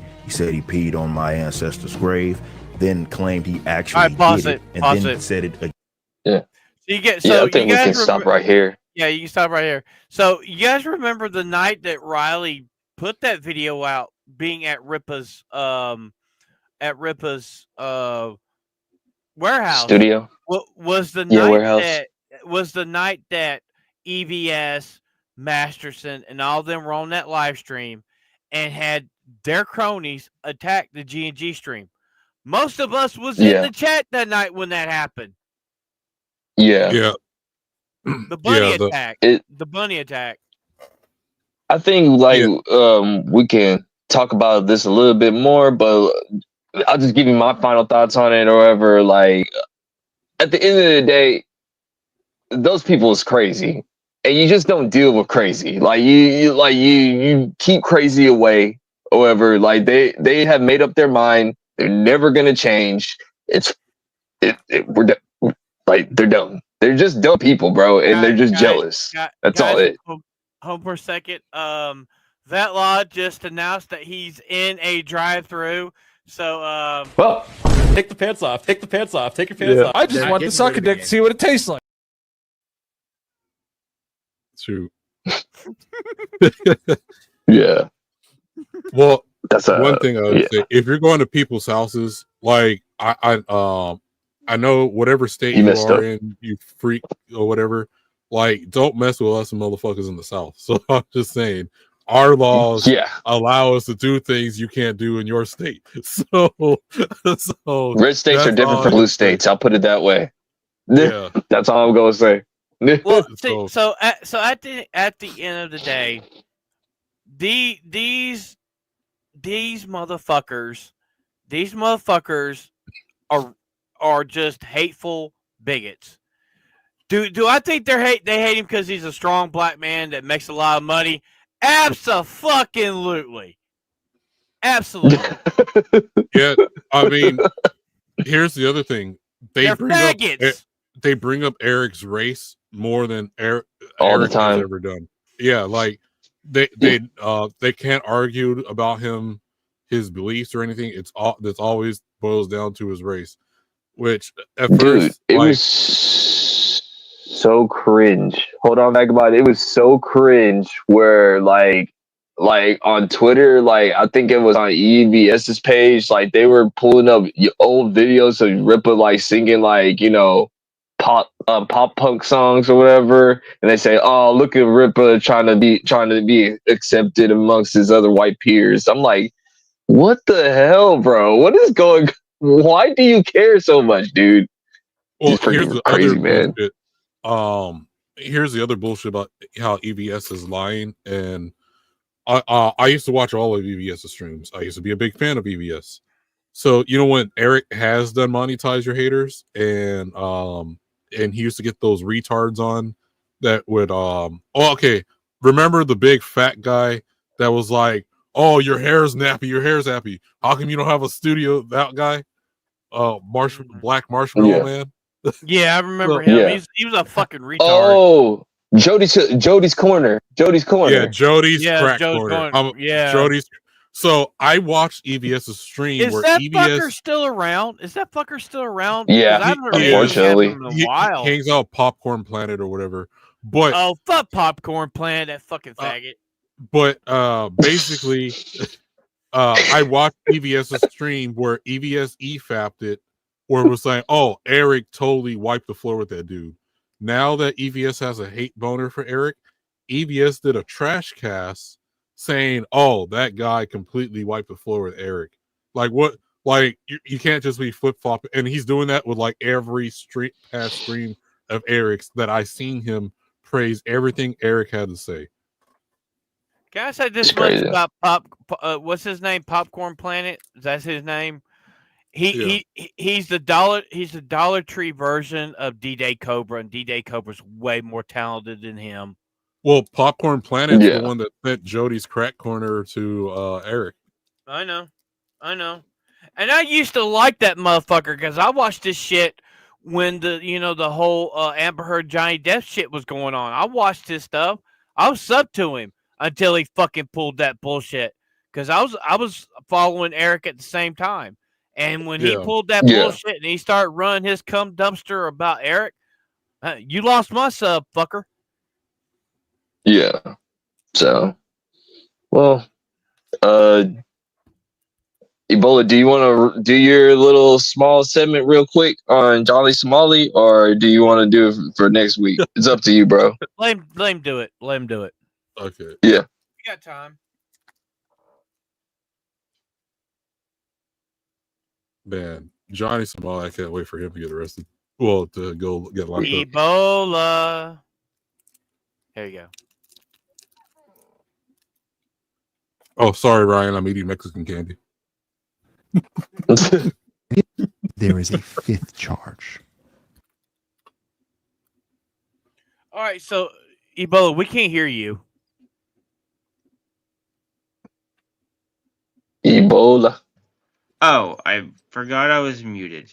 All right, so Ebola, give everybody a little rundown who don't know who Johnny Somali is. Okay, so Johnny Somali is these nuisance streamers who go around specifically Asia, Japan, Korea, Thailand, and go around and cause basically make the tourists uncomfortable and not like them. And he decided to choose Korea, and now he did a bunch of crimes. It's a lot, but now he has, as of right now, 5 charges, and it's only this section, and this is another section. So right now he's facing basically 5 years in prison. He already pled guilty, right? He pled guilty. He pled guilty, and he acted smug before he even got in court. And then when he saw the charges and verdict, he pled guilty, and he's facing basically 5 years in prison. Do you think they'll just kick him out, or they're gonna keep him in jail there? He's still stuck in Korea until the last charge. And the funny thing is, on this one, I'm gonna mute it because it doesn't matter. Which he act tough, and then he's running away from a small Korean girl. And at the end, I'm not gonna. But he said, "I love North Korea." I'm like, yeah. I don't think it'd go that well in North Korea. So as of right now, he's facing at least 5, and that's only 5 charges. And it's mostly a obstruction of business right now. Don't forget his boyfriend Hank. Oh yeah, Hank is right. Where is it? He's right there. And the suit he's wearing is actually Hank's suit. So that's that. All right, so my advice is, if you're going to another country, learn their laws, or else you're gonna get arrested and spend time. Well, here's the other problem. Johnny Somali, aka Ramsey Ishmael, invited Ice Poseidon and stuff, who's now causing havoc in South Korea right now. No, they left Japan. They all fled Japan because they're about to get charges there. Now they're in South Korea. One of the streamers already started messing with the statues. Ice Poseidon was making fun of how Koreans talk in the when they were taking a taxi. Then they were doing one of the other guys was talking about how he gives women alcohol so they pass out, and he takes them back to his hotel. Yeah, one of the lawyer. Yeah, this they all know Johnny Somali. They all hang out with each other. They're all causing havoc. The rabbit hole of these kick streamers is really bad. It's bad. Yeah, one of the English translators said a slap on the wrist is not enough. It needs to be punished where it indicates no one does this ever again.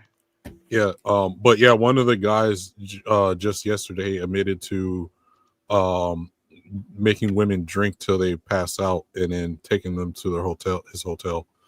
Oh, that's lovely. It's really bad. Okay. Okay, so what's Alrighty, Ebola. So let's check the chat. So start from where Sophie did her drive-by. Drive-by? Well, you guys got to think it's really not a drive-by. Sophie's on the back of a camel? On the back of a llama. So alpaca. Okay. Alpaca by. Is it a Mo Drive? You know, the funny thing is, my sister in Denver used to have a llama farm. Oh. Yeah. Yeah. So, he claims he claims it's better than South Korea, but clearly not. Yeah, the dude says whatever he says whatever he can to annoy and anger people. That's all they do. Yeah, he said that America colonized He thinks he's Korea. a troll. he thinks he's a troll and he's not good at it. Yeah, he also has the MAGA hat on, which is also annoying. What they are, it's the next level of the prank bros, right? So the prank bros, it's not a prank if no one's really laughing and it's just you, but they mess with innocent people to the point to where those innocent people are not able to laugh, and basically they're just causing people havoc or whatever. And then, but when they start getting in trouble, it's just a prank. It's just a prank. No, it's not a prank. No. It's not funny. You're harassing and messing with people's lives, like the guy who sprayed bug spray on produce at fucking Walmart. Holy shit. Yeah. Like or that girl that's going around putting her like nasty ass panties in like every fucking where. You seen those videos? God. Oh yeah, he also got charged for like the deep fake stuff, which is illegal. I'm pretty sure if the last time I checked, illegal because it was also kind of sexual as well. Well, I think porn itself is illegal in Korea. Porn, and I think deep fakes as well is also yeah. At least if it's not illegal, it's a very serious crime. Yeah, legal mindset. It said it's illegal in Korea. It's not like they don't have freedom of speech like we do in America. So here in the United States, you can probably get away with that. Not in South Korea. I'm sorry. And whatever he gets, I hope it's the max sentence, and I hope they make an example out of him, Ice Poseidon, and the rest of that crew. Yeah. Right now it's 5, and that's only for 5 charges. All right. Okay. So Kreese, what we got in pulp culture news? So, starting out with the first half is going to be Warner Brothers news because right now the Superman movie, it has like a 50-50 split on it, and like they need this movie to do good. So far they said the new test screenings were good or whatever. They went back and redid some stuff or whatever, but now for what I heard that Warner Brothers is banking on this movie to do good. What do you think, Phantom? Well, my thing is like, God, that fucking face. So guys, he's the first guy in history that can look up and down at the same time without moving his fucking head. So basically, we've been talking about this movie ever since it was announced, and we've seen the set footage and everything. You guys already know my points on this movie. I think Guy Gardner looks like trash. I think that's like one of my biggest issues. The suit didn't look right there for a while, and then we got our first teaser, and which was not that bad. It looked good. It looked good. Hands down, it looked good. I call a spade, and it looked good. Then we got another one, and we got this ridiculous frontward view of Corn Sweat looking up and down at the same time, and James. I don't know what the fuck you were smoking, drinking, huffing, or snorting, or shooting up. You should have never put this in that second teaser, that second trailer. You shouldn't have. Yeah. You shouldn't have. Because now it's making me worried that this movie is going to be absolute dog shit. Yeah. I'm actually going to go to the theater for this one. I think it's going to do okay, though. Did you say you are? I think it's going to do okay. Not? I'm going to go to the theater. I'm just hoping that this falls off the truck in front of somebody's house, and we get to see it in Discord, you know. The only 2 movies that I'm gonna go to the theater this year is Jurassic World and Superman. I'm not going for Fantastic Four because I'm not giving Disney my money. Well, hopefully that definitely will fall off the truck and we get to watch it in Discord. Well, I'll go watch Lilo and Stitch. That's the only thing I'm considering is Lilo and Stitch. It's like Oh no, I just don't want to give Disney my money or whatever. I bet Lilo and Stitch will be good or whatever, but I just no. Maybe Revenge of the Sith because April 25th it comes back to theaters. That is true. Oh, they're bringing back the original Christopher Reeve Superman to theaters. I saw that. Oh, nice. Yeah, I heard about that. Okay. They're also bringing back I think the this Dark is... Knight. I think the Dark Knight as well. Yeah, they're bringing back the Dark Knight. Yeah, that's going to be good. However, but I mean, it's the same thing that we've been talking about Phantom for like the last couple of months. I think it's gonna be I think this Superman movie is gonna be just do good. However, like one thing about James Gunn movies, like him or hate him, he puts out pretty decent movies. They're not dog garbage awful like the Snyder movies, in my opinion. However, yeah. And by the way, Jurassic World. All we just gotta do is just hope for the best, expect the worst. If James Gunn doesn't get Superman right, we know Batman's going to be bad. We know Batman will be bad. Jurassic World is going to win the box office brawl down anyway, in my opinion. Like that's going to be the only movie that makes $1 billion between those three movies. Because Jurassic World, Superman, and Fantastic Four come out at the same time. For those 3 weeks, so somebody's gonna get booted out. Really, the only way Fantastic Four is gonna do any good is word of mouth, and when the reviews come out, when the reviews start coming out, make sure to watch this because if it falls off the truck and we get to watch it, we will review it, but. I think this movie. I want this movie to do good. Because we all like Superman.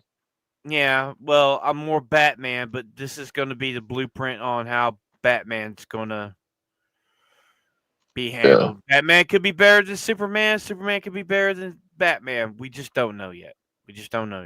Yeah. All I just know is that Robert Pattinson for the Batman says he just wants to go ahead and start filming or whatever.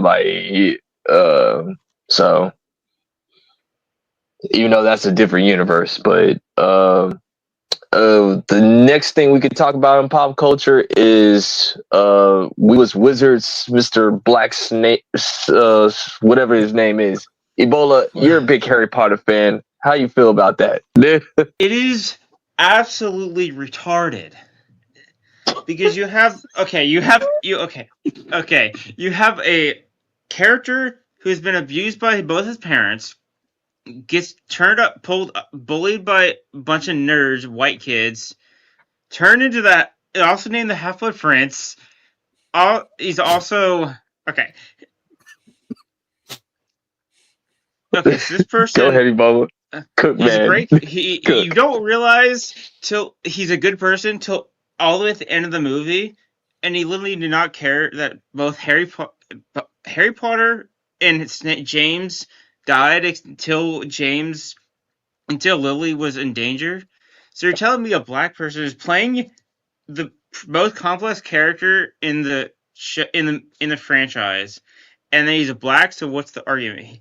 That he turns evil because racist people are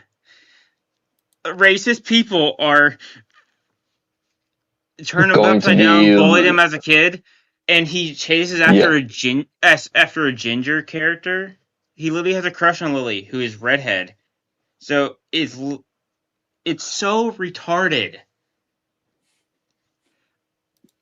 Bit. So it's just basically another stupid race swap thing that they did not think about. They were just trying to get representation out. Okay, they weren't thinking. For reference, this is what he's supposed to look like in the book.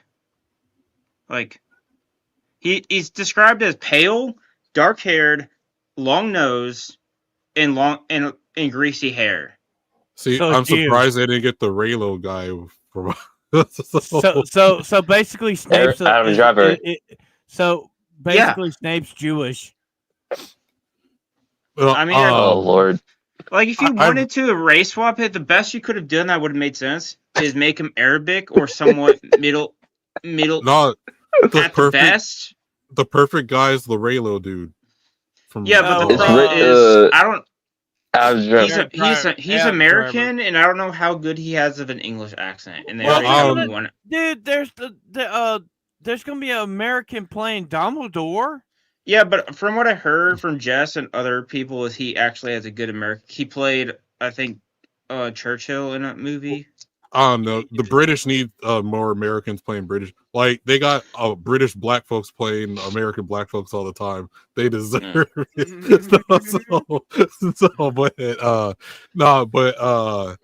My problem. They're taking our jobs.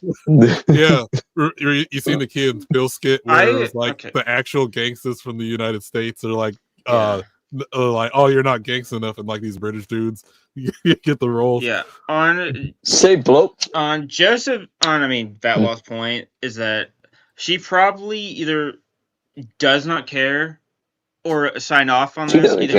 Either way, it's the same the same way George R.R. Martin, except she actually had control and she actually finished her books. And I'm really surprised that David Zaslav let this one pass, because like he's a money dude. Like he should know that this would not go make money, man. Like, part of me does wonder if they're like, you have to have some race swap character in this show for we even to be allowed to make this, and they're like, let's make won't they just make the black character seriously black? I mean, I think all of us were expecting, Hermione to be freaking race swapped. No one expected the most complex. Well, let me ask you this. To be race swapped. Ebola, let me ask you this. So I don't know any source material on Harry Potter, but for what I have looked up, isn't there like black characters in this universe? Yes. There's Dean Thomas, and there's also probably the coolest one is Kingsley Shacklebolt, and he's like one of the leaders of the Ministry of Magic, or the kind of a dark wizard catcher, basically. Ebola. What book does that take? I read the first 4 books. Kingsley Shacklebolt doesn't come in until the 5th, but Dean Thomas is basically at the first book. Yeah, so I also read Harry Potter. I was in the Harry Potter club. Even though I'd never seen the Harry Potter movies themselves. So what a nerd, dude. Like, how you not watch the movies? Like, you claim yourself to be a fan of like. When I was in the Harry Potter club, there was no movies. This was like as the books were coming out. The problem, so it's just I don't think she's fully involved, and even if she is, from my workings in the industry, and I did the video game route, but I know people in. So there's usually these check boxes they have to do where it's like you have to have one black person, and that's when you start getting films where it's like, okay, the black character just dies off first or whatever, just get rid of him. We had our quota or whatever. I think this is probably the new level of it, which was, hey, you got to have a main character, not like a random background character, as a POC or person of color. So I think that's probably what it is. If she's also involved, and I think a lot of studios are afraid, like if they don't cater to that, they won't get the funding they need to make the project. Well, there's one thing. We know her stance on the trans issue, right? Maybe this was the way that they could get something in there, because maybe they were going to put a trans person as Snape, and she's like, no, you can make him black. That's I don't possible. Even think that. Usually, like, I think most studios ever since like the 90s and 80s, you had to have at least one black person in there. I think this is the next evolution up from that, and that's why we see like these type of race swaps where it's like you can't just have a background character or a character you just kill off. You need to make it one of the main characters. it was like, I think it was like Nixon that passed that quartering act or whatever. Like you gotta at least have like a certain amount of like minorities inside the workplace or whatever. Like, yeah. Well, even Richard Nixon before, came up with that. like Yeah. when it came to media, it was always, it used to be, you had to at least have one, even if they're like somewhere far away in the background, you had to at least have like one black person or whatever. But that's what I'm saying. I think as years progress, and that's why we started seeing more race swaps in main roles, is because it evolved from a background character or a minor character into you have to have a main character as a person of color, or what I call a piece of shit. Or a piece of crap. Damn vagabond. Lord. And that's why we like Vagabond. He just says it like it is. He reminds me of myself. Well, at least he's not saving the funny mustache man's name like he did the one. On here. I learned my lesson. Yeah. But as far as like our next part of our news is Ebola. Can you pull up that small little thing for Stan Lee that I sent in the chat or whatever?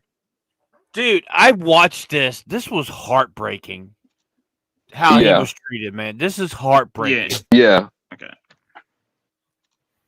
Is it Because I mean, it's gonna lead into our last two segments, but like, it's just like kind of sad what happened to the actual father of Marvel. Yeah. Do you want me to play the entire thing? Are they gonna bring charges up on this motherfucker or not? Or will they? Well, I'm not sure. Probably but, not. There's probably a statute of limitations and all that kind of stuff. Yeah. Do you want me to go ahead and play it? Yeah. My name is John Roddick, and for the last 4 years Shout out of Stanley's Roddick. life, I was his assistant, his confidant, but most importantly, his friend. I traveled the world with him, witnessing firsthand the incredible highs of his legendary career. Yeah. But also the heartbreaking lows. So sad. Stan spent his final years enduring mistreatment, manipulation, and betrayal at the hands of a few very bad actors.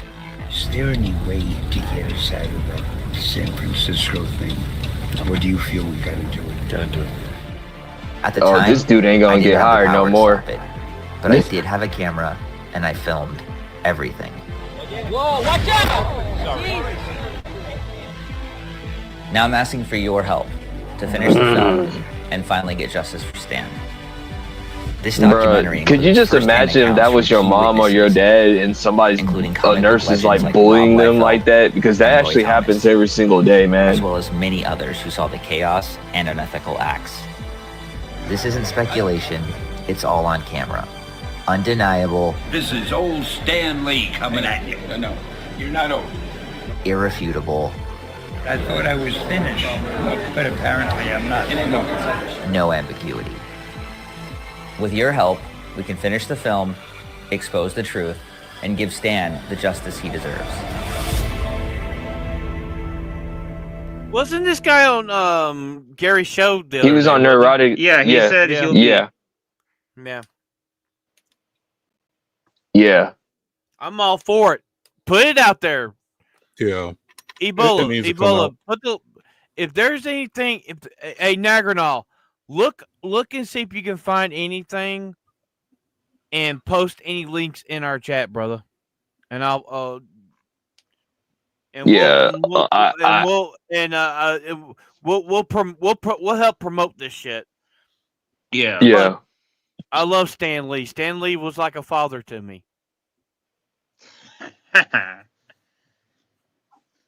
We're having a serious moment, but yes, he was like a father to all of us. Like, yes, he was like a father to all of us. Like, you know, so I mean, like, all jokes aside, like this is sad because, you know, it's not just Stan Lee that gets bullied like this, but like when there are a lot of elderly people or whatever, they get bullied by their nurses. Like, they get mistreated, and sometimes their family members don't even know, and because like the person forgets too. Like, it's not like they probably would tell their son or daughter, but they sometimes forget or whatever, you know.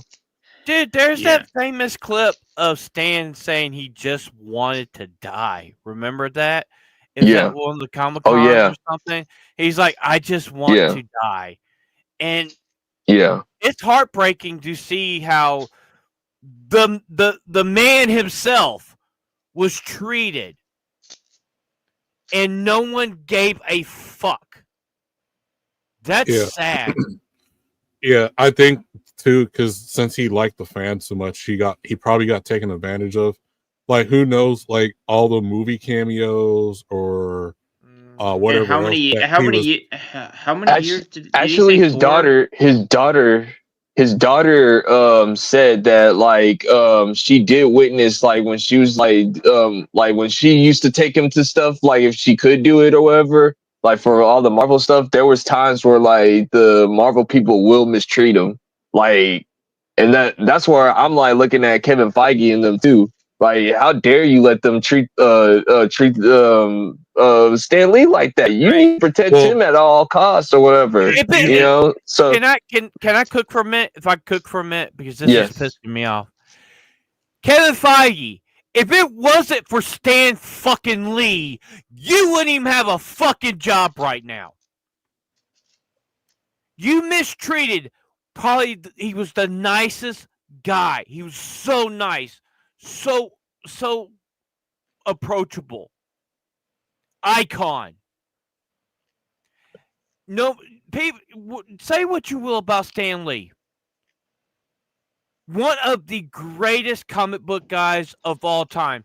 He created Spider-Man, Fantastic Four, the Hulk. He helped create Ghost Rider. He helped create all these characters. And these 6 son of bitches, because he was an old man, stole and abused him. Shame on you.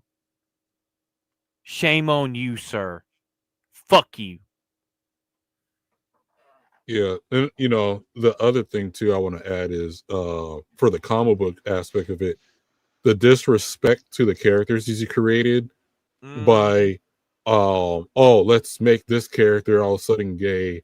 Let's make this character become black. Let's make make your own new shit. Like the shit that he's created and put his heart and soul into, I think is disrespectful to change it any other way than how he's written the characters to be. Yeah, well, you can keep making new stories, but he didn't even like race swaps or whatever. Well, he didn't even like race swaps. He did sign off on Idris Elba as Heimdall. He actually liked that one. Yeah. He actually liked that casting. But most of the time he just said well, the thing is, like, you know, that's all cool and fine and dandy if somebody wants to make Iceman gay or whatever, but like me personally, I wouldn't do it because that's not his character or whatever. Like, you know, but I'm not against like people making like gay or new black characters or whatever, stuff like that. Now, that's what he said or whatever. If you guys noticed, after Stan Lee's death, and this is at Endgame, after Endgame, is when Marvel went down after Spider-Man No Way Home. Marvel went downhill. It was Doctor Strange, then it was Ant-Man, so forth and so on. The only shining light, Deadpool, and Spider-Man, That's it. That's Guardians of the Galaxy 3. They also haven't used his cameo. I'm not saying that because the Guardians Galaxy 3 might have been good. You got to be on the levels of a success like Spider-Man or Deadpool levels, right? $billion films. If you're talking about $1 billion films, then yeah. Well, like what I'm saying too is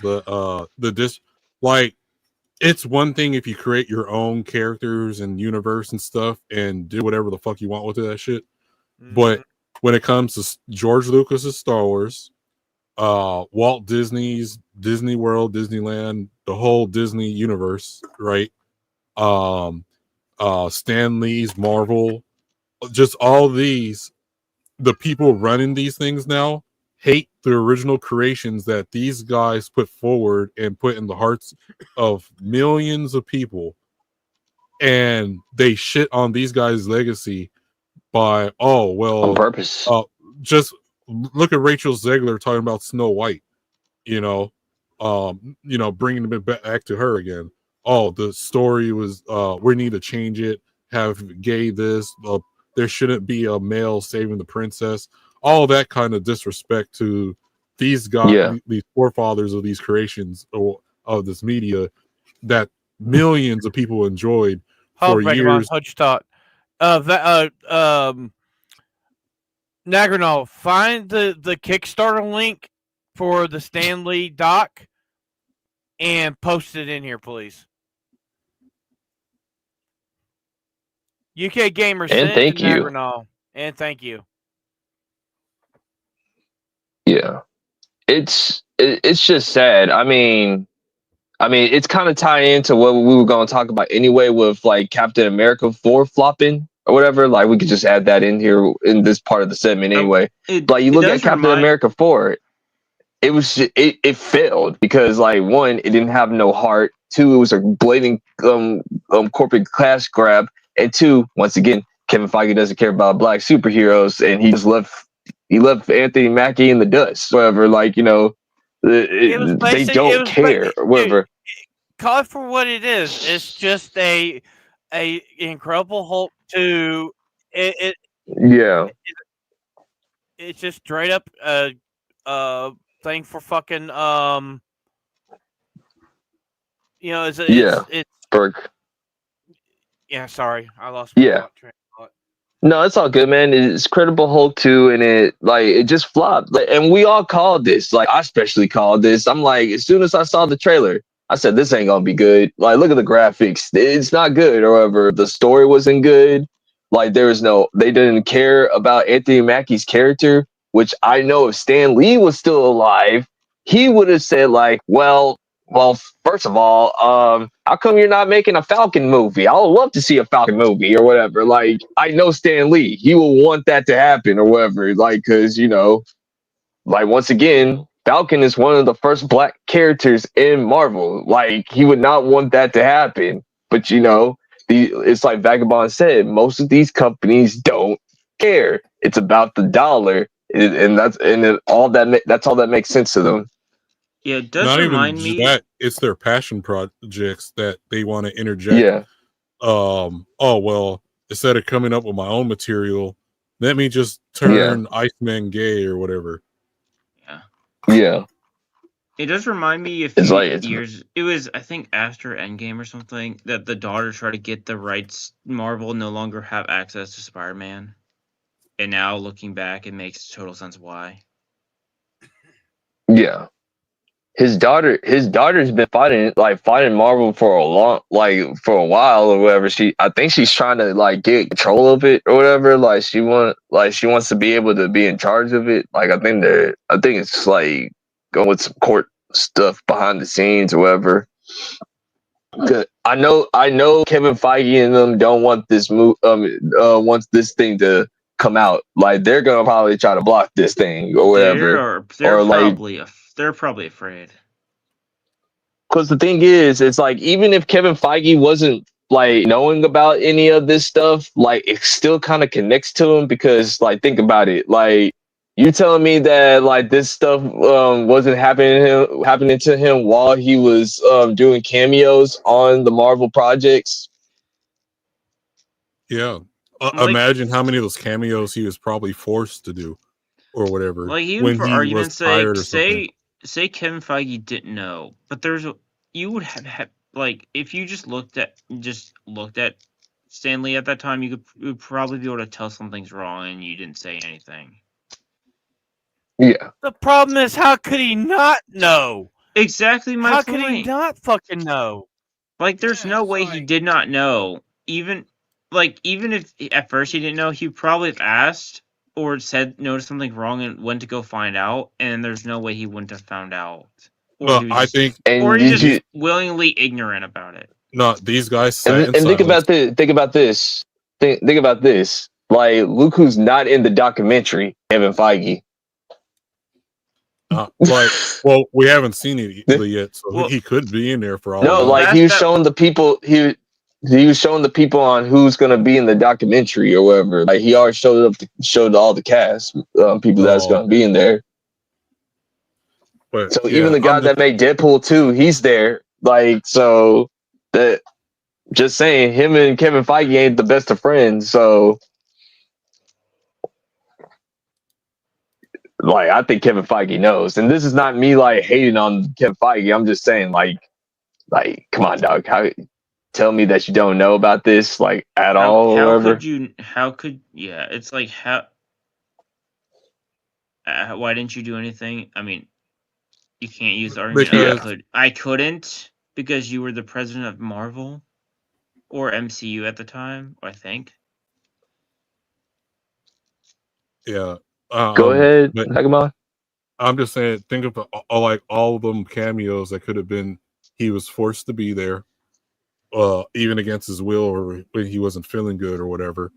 Like, even like when they showed all them Thor hammers, they had him sitting there signing. I don't know, if anyone's had anything close to carpal tunnel before. Yeah, that's not fun. So he's probably forced against his will to even do a lot of them signatures all day and night.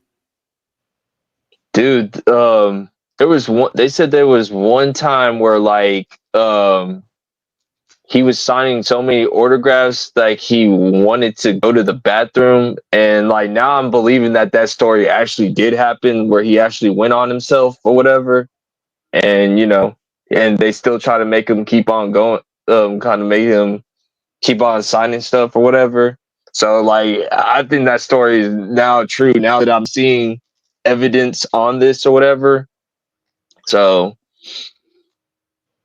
yeah, I don't know, but as far as like the Daredevil thing, go ahead. I'll say this much: when the stream is over with, I will be tweeting this out, and you guys make sure to like and retweet this thing. Let's get this made.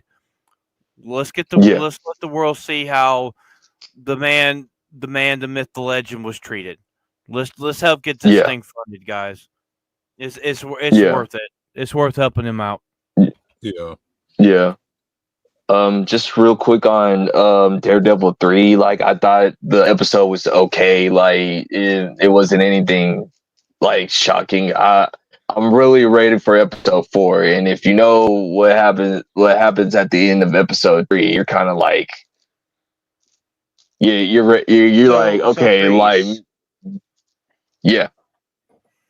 How many watermelons out of 10 do you rate it? How many watermelons out of 10 that I rated out of for Daredevil? I give it 7 watermelons. 7.5 watermelons actually. Ebola. Ebola. Enjoy swimming.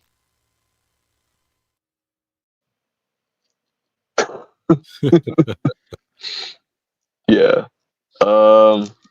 So it's not terrible. It's not terrible, but it's not great. Any quick thoughts on it? Okay, Venom, do you say it? So what I've seen so far, and from the reviews that I've seen that people are putting out there, it's not going as good as they hope. Yeah, it's kind of 7.5 million people. It's lackluster. Yeah, my bad. Yeah. If it turns around, it turns around. If it don't, I said this when they announced the show. They're just rehashing the season 3 on Netflix. It's all they're doing. It's basically what they're doing. This is just a rehash season 3. If you really want to see a better Born Again, go watch the Netflix version. So it's just a Disney-fied Born Again version. Yeah, pretty much. It's Born Again. Yeah. Born Again again. Yeah, so I mean that's how I feel about it.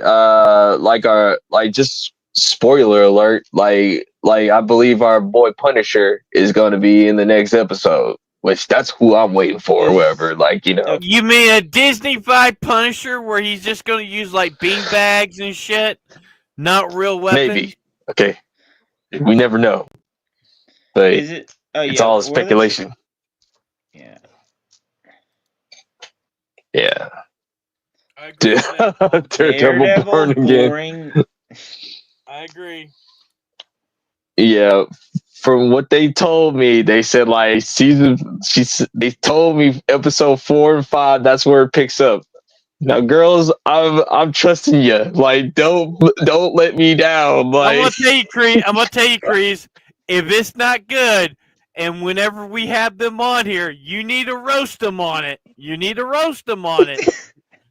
I know. Gary's gonna be the hardest shilling part. for Daredevil. Oh yeah, that was hilarious. It was so like fun on F&T. Like, he's like, let's give it a chance. And Jeremy's like, wait a second. Hold up. Have you seen this already? I don't know, but yeah, we can like do our recommendations. Before we do that, let's check out the chat. Then we'll do our recommendations. Then we got a lot. Me and Chris got a lot to plug. So go ahead, Ebola. All right. Okay. Okay. That's referring to Phantom Cooking. Mm-hmm. Yeah. Negrinol shared the Kickstarter, and that's also the Kickstarter again. He's going to. Oh yeah. Jeff said he's going to put the bad guys in the corner as punishment. Yasuke Simulator. Yeah, from Jay said that they have the police have the Punisher logo in the show. Yeah, they're using the Punisher sign is because now it's frowned upon. Like if you are walking with the Punisher skull, like it's frowned upon now in society or whatever. Like because it's pro. You mean this? You mean this? Huh? Yeah. Well, see, that doesn't make sense. Yeah. So in that universe, the police shouldn't be having the logo. Yeah, they use it as for the corrupt cops. Because like the thing is, it's like because of realistic stuff, like the police picked up the Punisher logo, and now like they think it's a bad thing now. So it's I'm just saying, like in the actual Marvel comic universe, the police shouldn't be using the logo at all. Like, well, that just shows you these guys don't care about the actual what the foundation of the company even is. Dude, I freaking look! I got the Punisher shirt right there, man. Like, come on. To me, it's always gonna be the guy from the early 2000s movie and Berthal are my Punishers. Yeah, you know, yeah, straight up. Thomas Jane, yeah, and Berthal are my Punishers. I love that. I love that movie. Even though John Travolta was in it, he wasn't bad in that movie, but I still love that Punisher. I love Warzone, and I love all 3 seasons. 2 seasons of Daredevil, 1 season of the Punisher. Second season wasn't as good as the first one. I'll tell you one of my favorite things of the Punisher. Have anyone seen the movie Fresh, or the chess movie? Crease, have you seen it? Where the kid has the chess pieces, and that's how he's controlling like the whole gang war and everything. Oh, okay. I haven't seen that. Sounds his good. Cuban friend Chuck, where he's describing the Punisher. Yeah, I like to read the Punisher because he go bow, bow, bow, killing all these bad guys. Take this motherfucker and bow, bow. Like that. That's my favorite thing for Punisher. So, yeah. Well, do you want to do your recommendations? Yeah, I do. So Monday is St. Patrick's Day, and I got probably two of the greatest movies ever made. I highly recommend both of the Boondock Saints movies, Boondock Saints 1 and All Saints Day.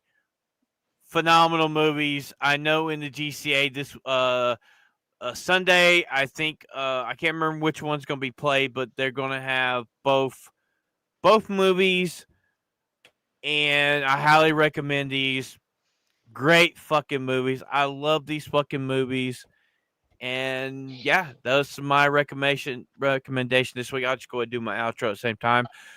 Make sure to tune in next Thursday for the Homies Podcast. Jeff Up North is going to be our special guest next week. Also, I'll let Kreese talk about Killing Saturdays with anime, but don't forget to check out, me and Westward just put out the other day a review of the most recent episode of Dragon Ball Dharma that we watched. And I believe the next episode's either 9 or 10, and it's Ocean. So we get to see the Vegeta Super Saiyan 3 transformation, and we'll review it afterwards. And I'll be here next week. I'm always here, and I'm going to be working on a few videos for my main channel, a few stuff from here. But what you got for us this week, Kreese? So, recommendation for me is because G&G did that horrible Mount Rushmore on video game characters, they forgot about one of the number one video game characters is freaking Scorpion. That's right, Scorpion. This movie right here, freaking good.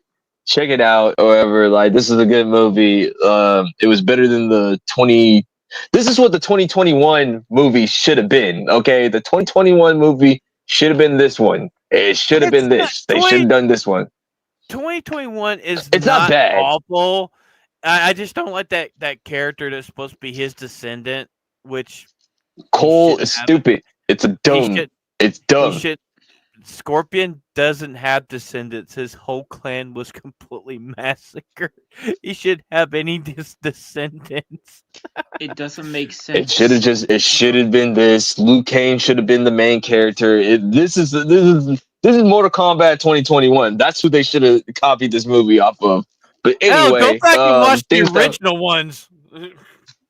Yeah, but anyway, like, just to plug my stuff in real quick, KSW this Saturday, we are going to be talking about the Shonen Battle Tournament arcs in anime. So that's going to be our main thing that we're going to be talking about, why tournament arcs are important for anime characters. Also, of course, we do got another episode next week. Jeff Up North, 7 o'clock Central, 8 o'clock Eastern. But we also got some big guests still. Like, I am like working like a madman just to get one of these people's on. But we got a couple of people that we got like lined up. So y'all guys stay tuned. And that is it. Vagabond, what you got going on? Well, I guess my recommendation for this week is actually go to my channel. I need to show real quick. So yes, go ahead. I did a reaction finally. So, I'm sorry, Sophie, it was so late.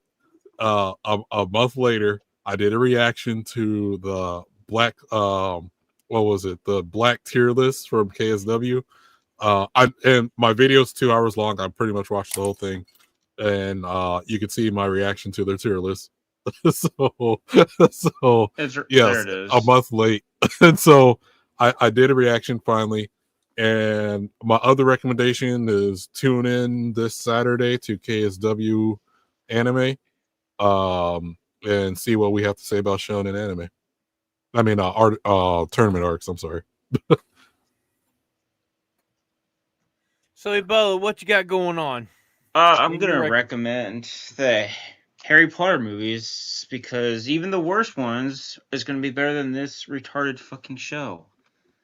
But I mostly talk about Korean and Asian drama going on, obviously, so anything involving anything over there is what you'll get from me most of the time. So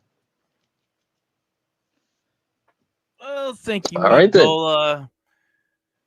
So that's another one in the bag.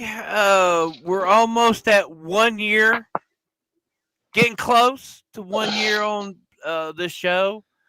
In the end of June. I'd like to thank Vagabond for coming on short notice. Thank you, Chris. No worries. Ebola. Thank you, chat. We love you guys. Don't forget to check out our merch store. It is the top link in the description. Till next time, I'm Venom X, and you've been watching For the Homies Podcast. We will see you next Thursday night, 8 o'clock Eastern. Well, take the pants off. Take the pants off. Take your pants off. I just want to suck a dick to see what it tastes like. Enjoy swimming.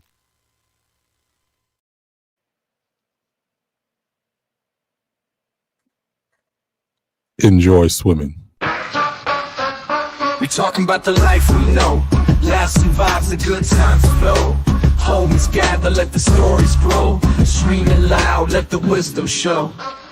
Late nights, we ain't slowing down. Mic in hand, we own this town. From the heart, every word profound. For the homies, let that love resound. Tune in, man, it's time to roll. Jokes and tales will steal the show. For the homies, we'll break the mold.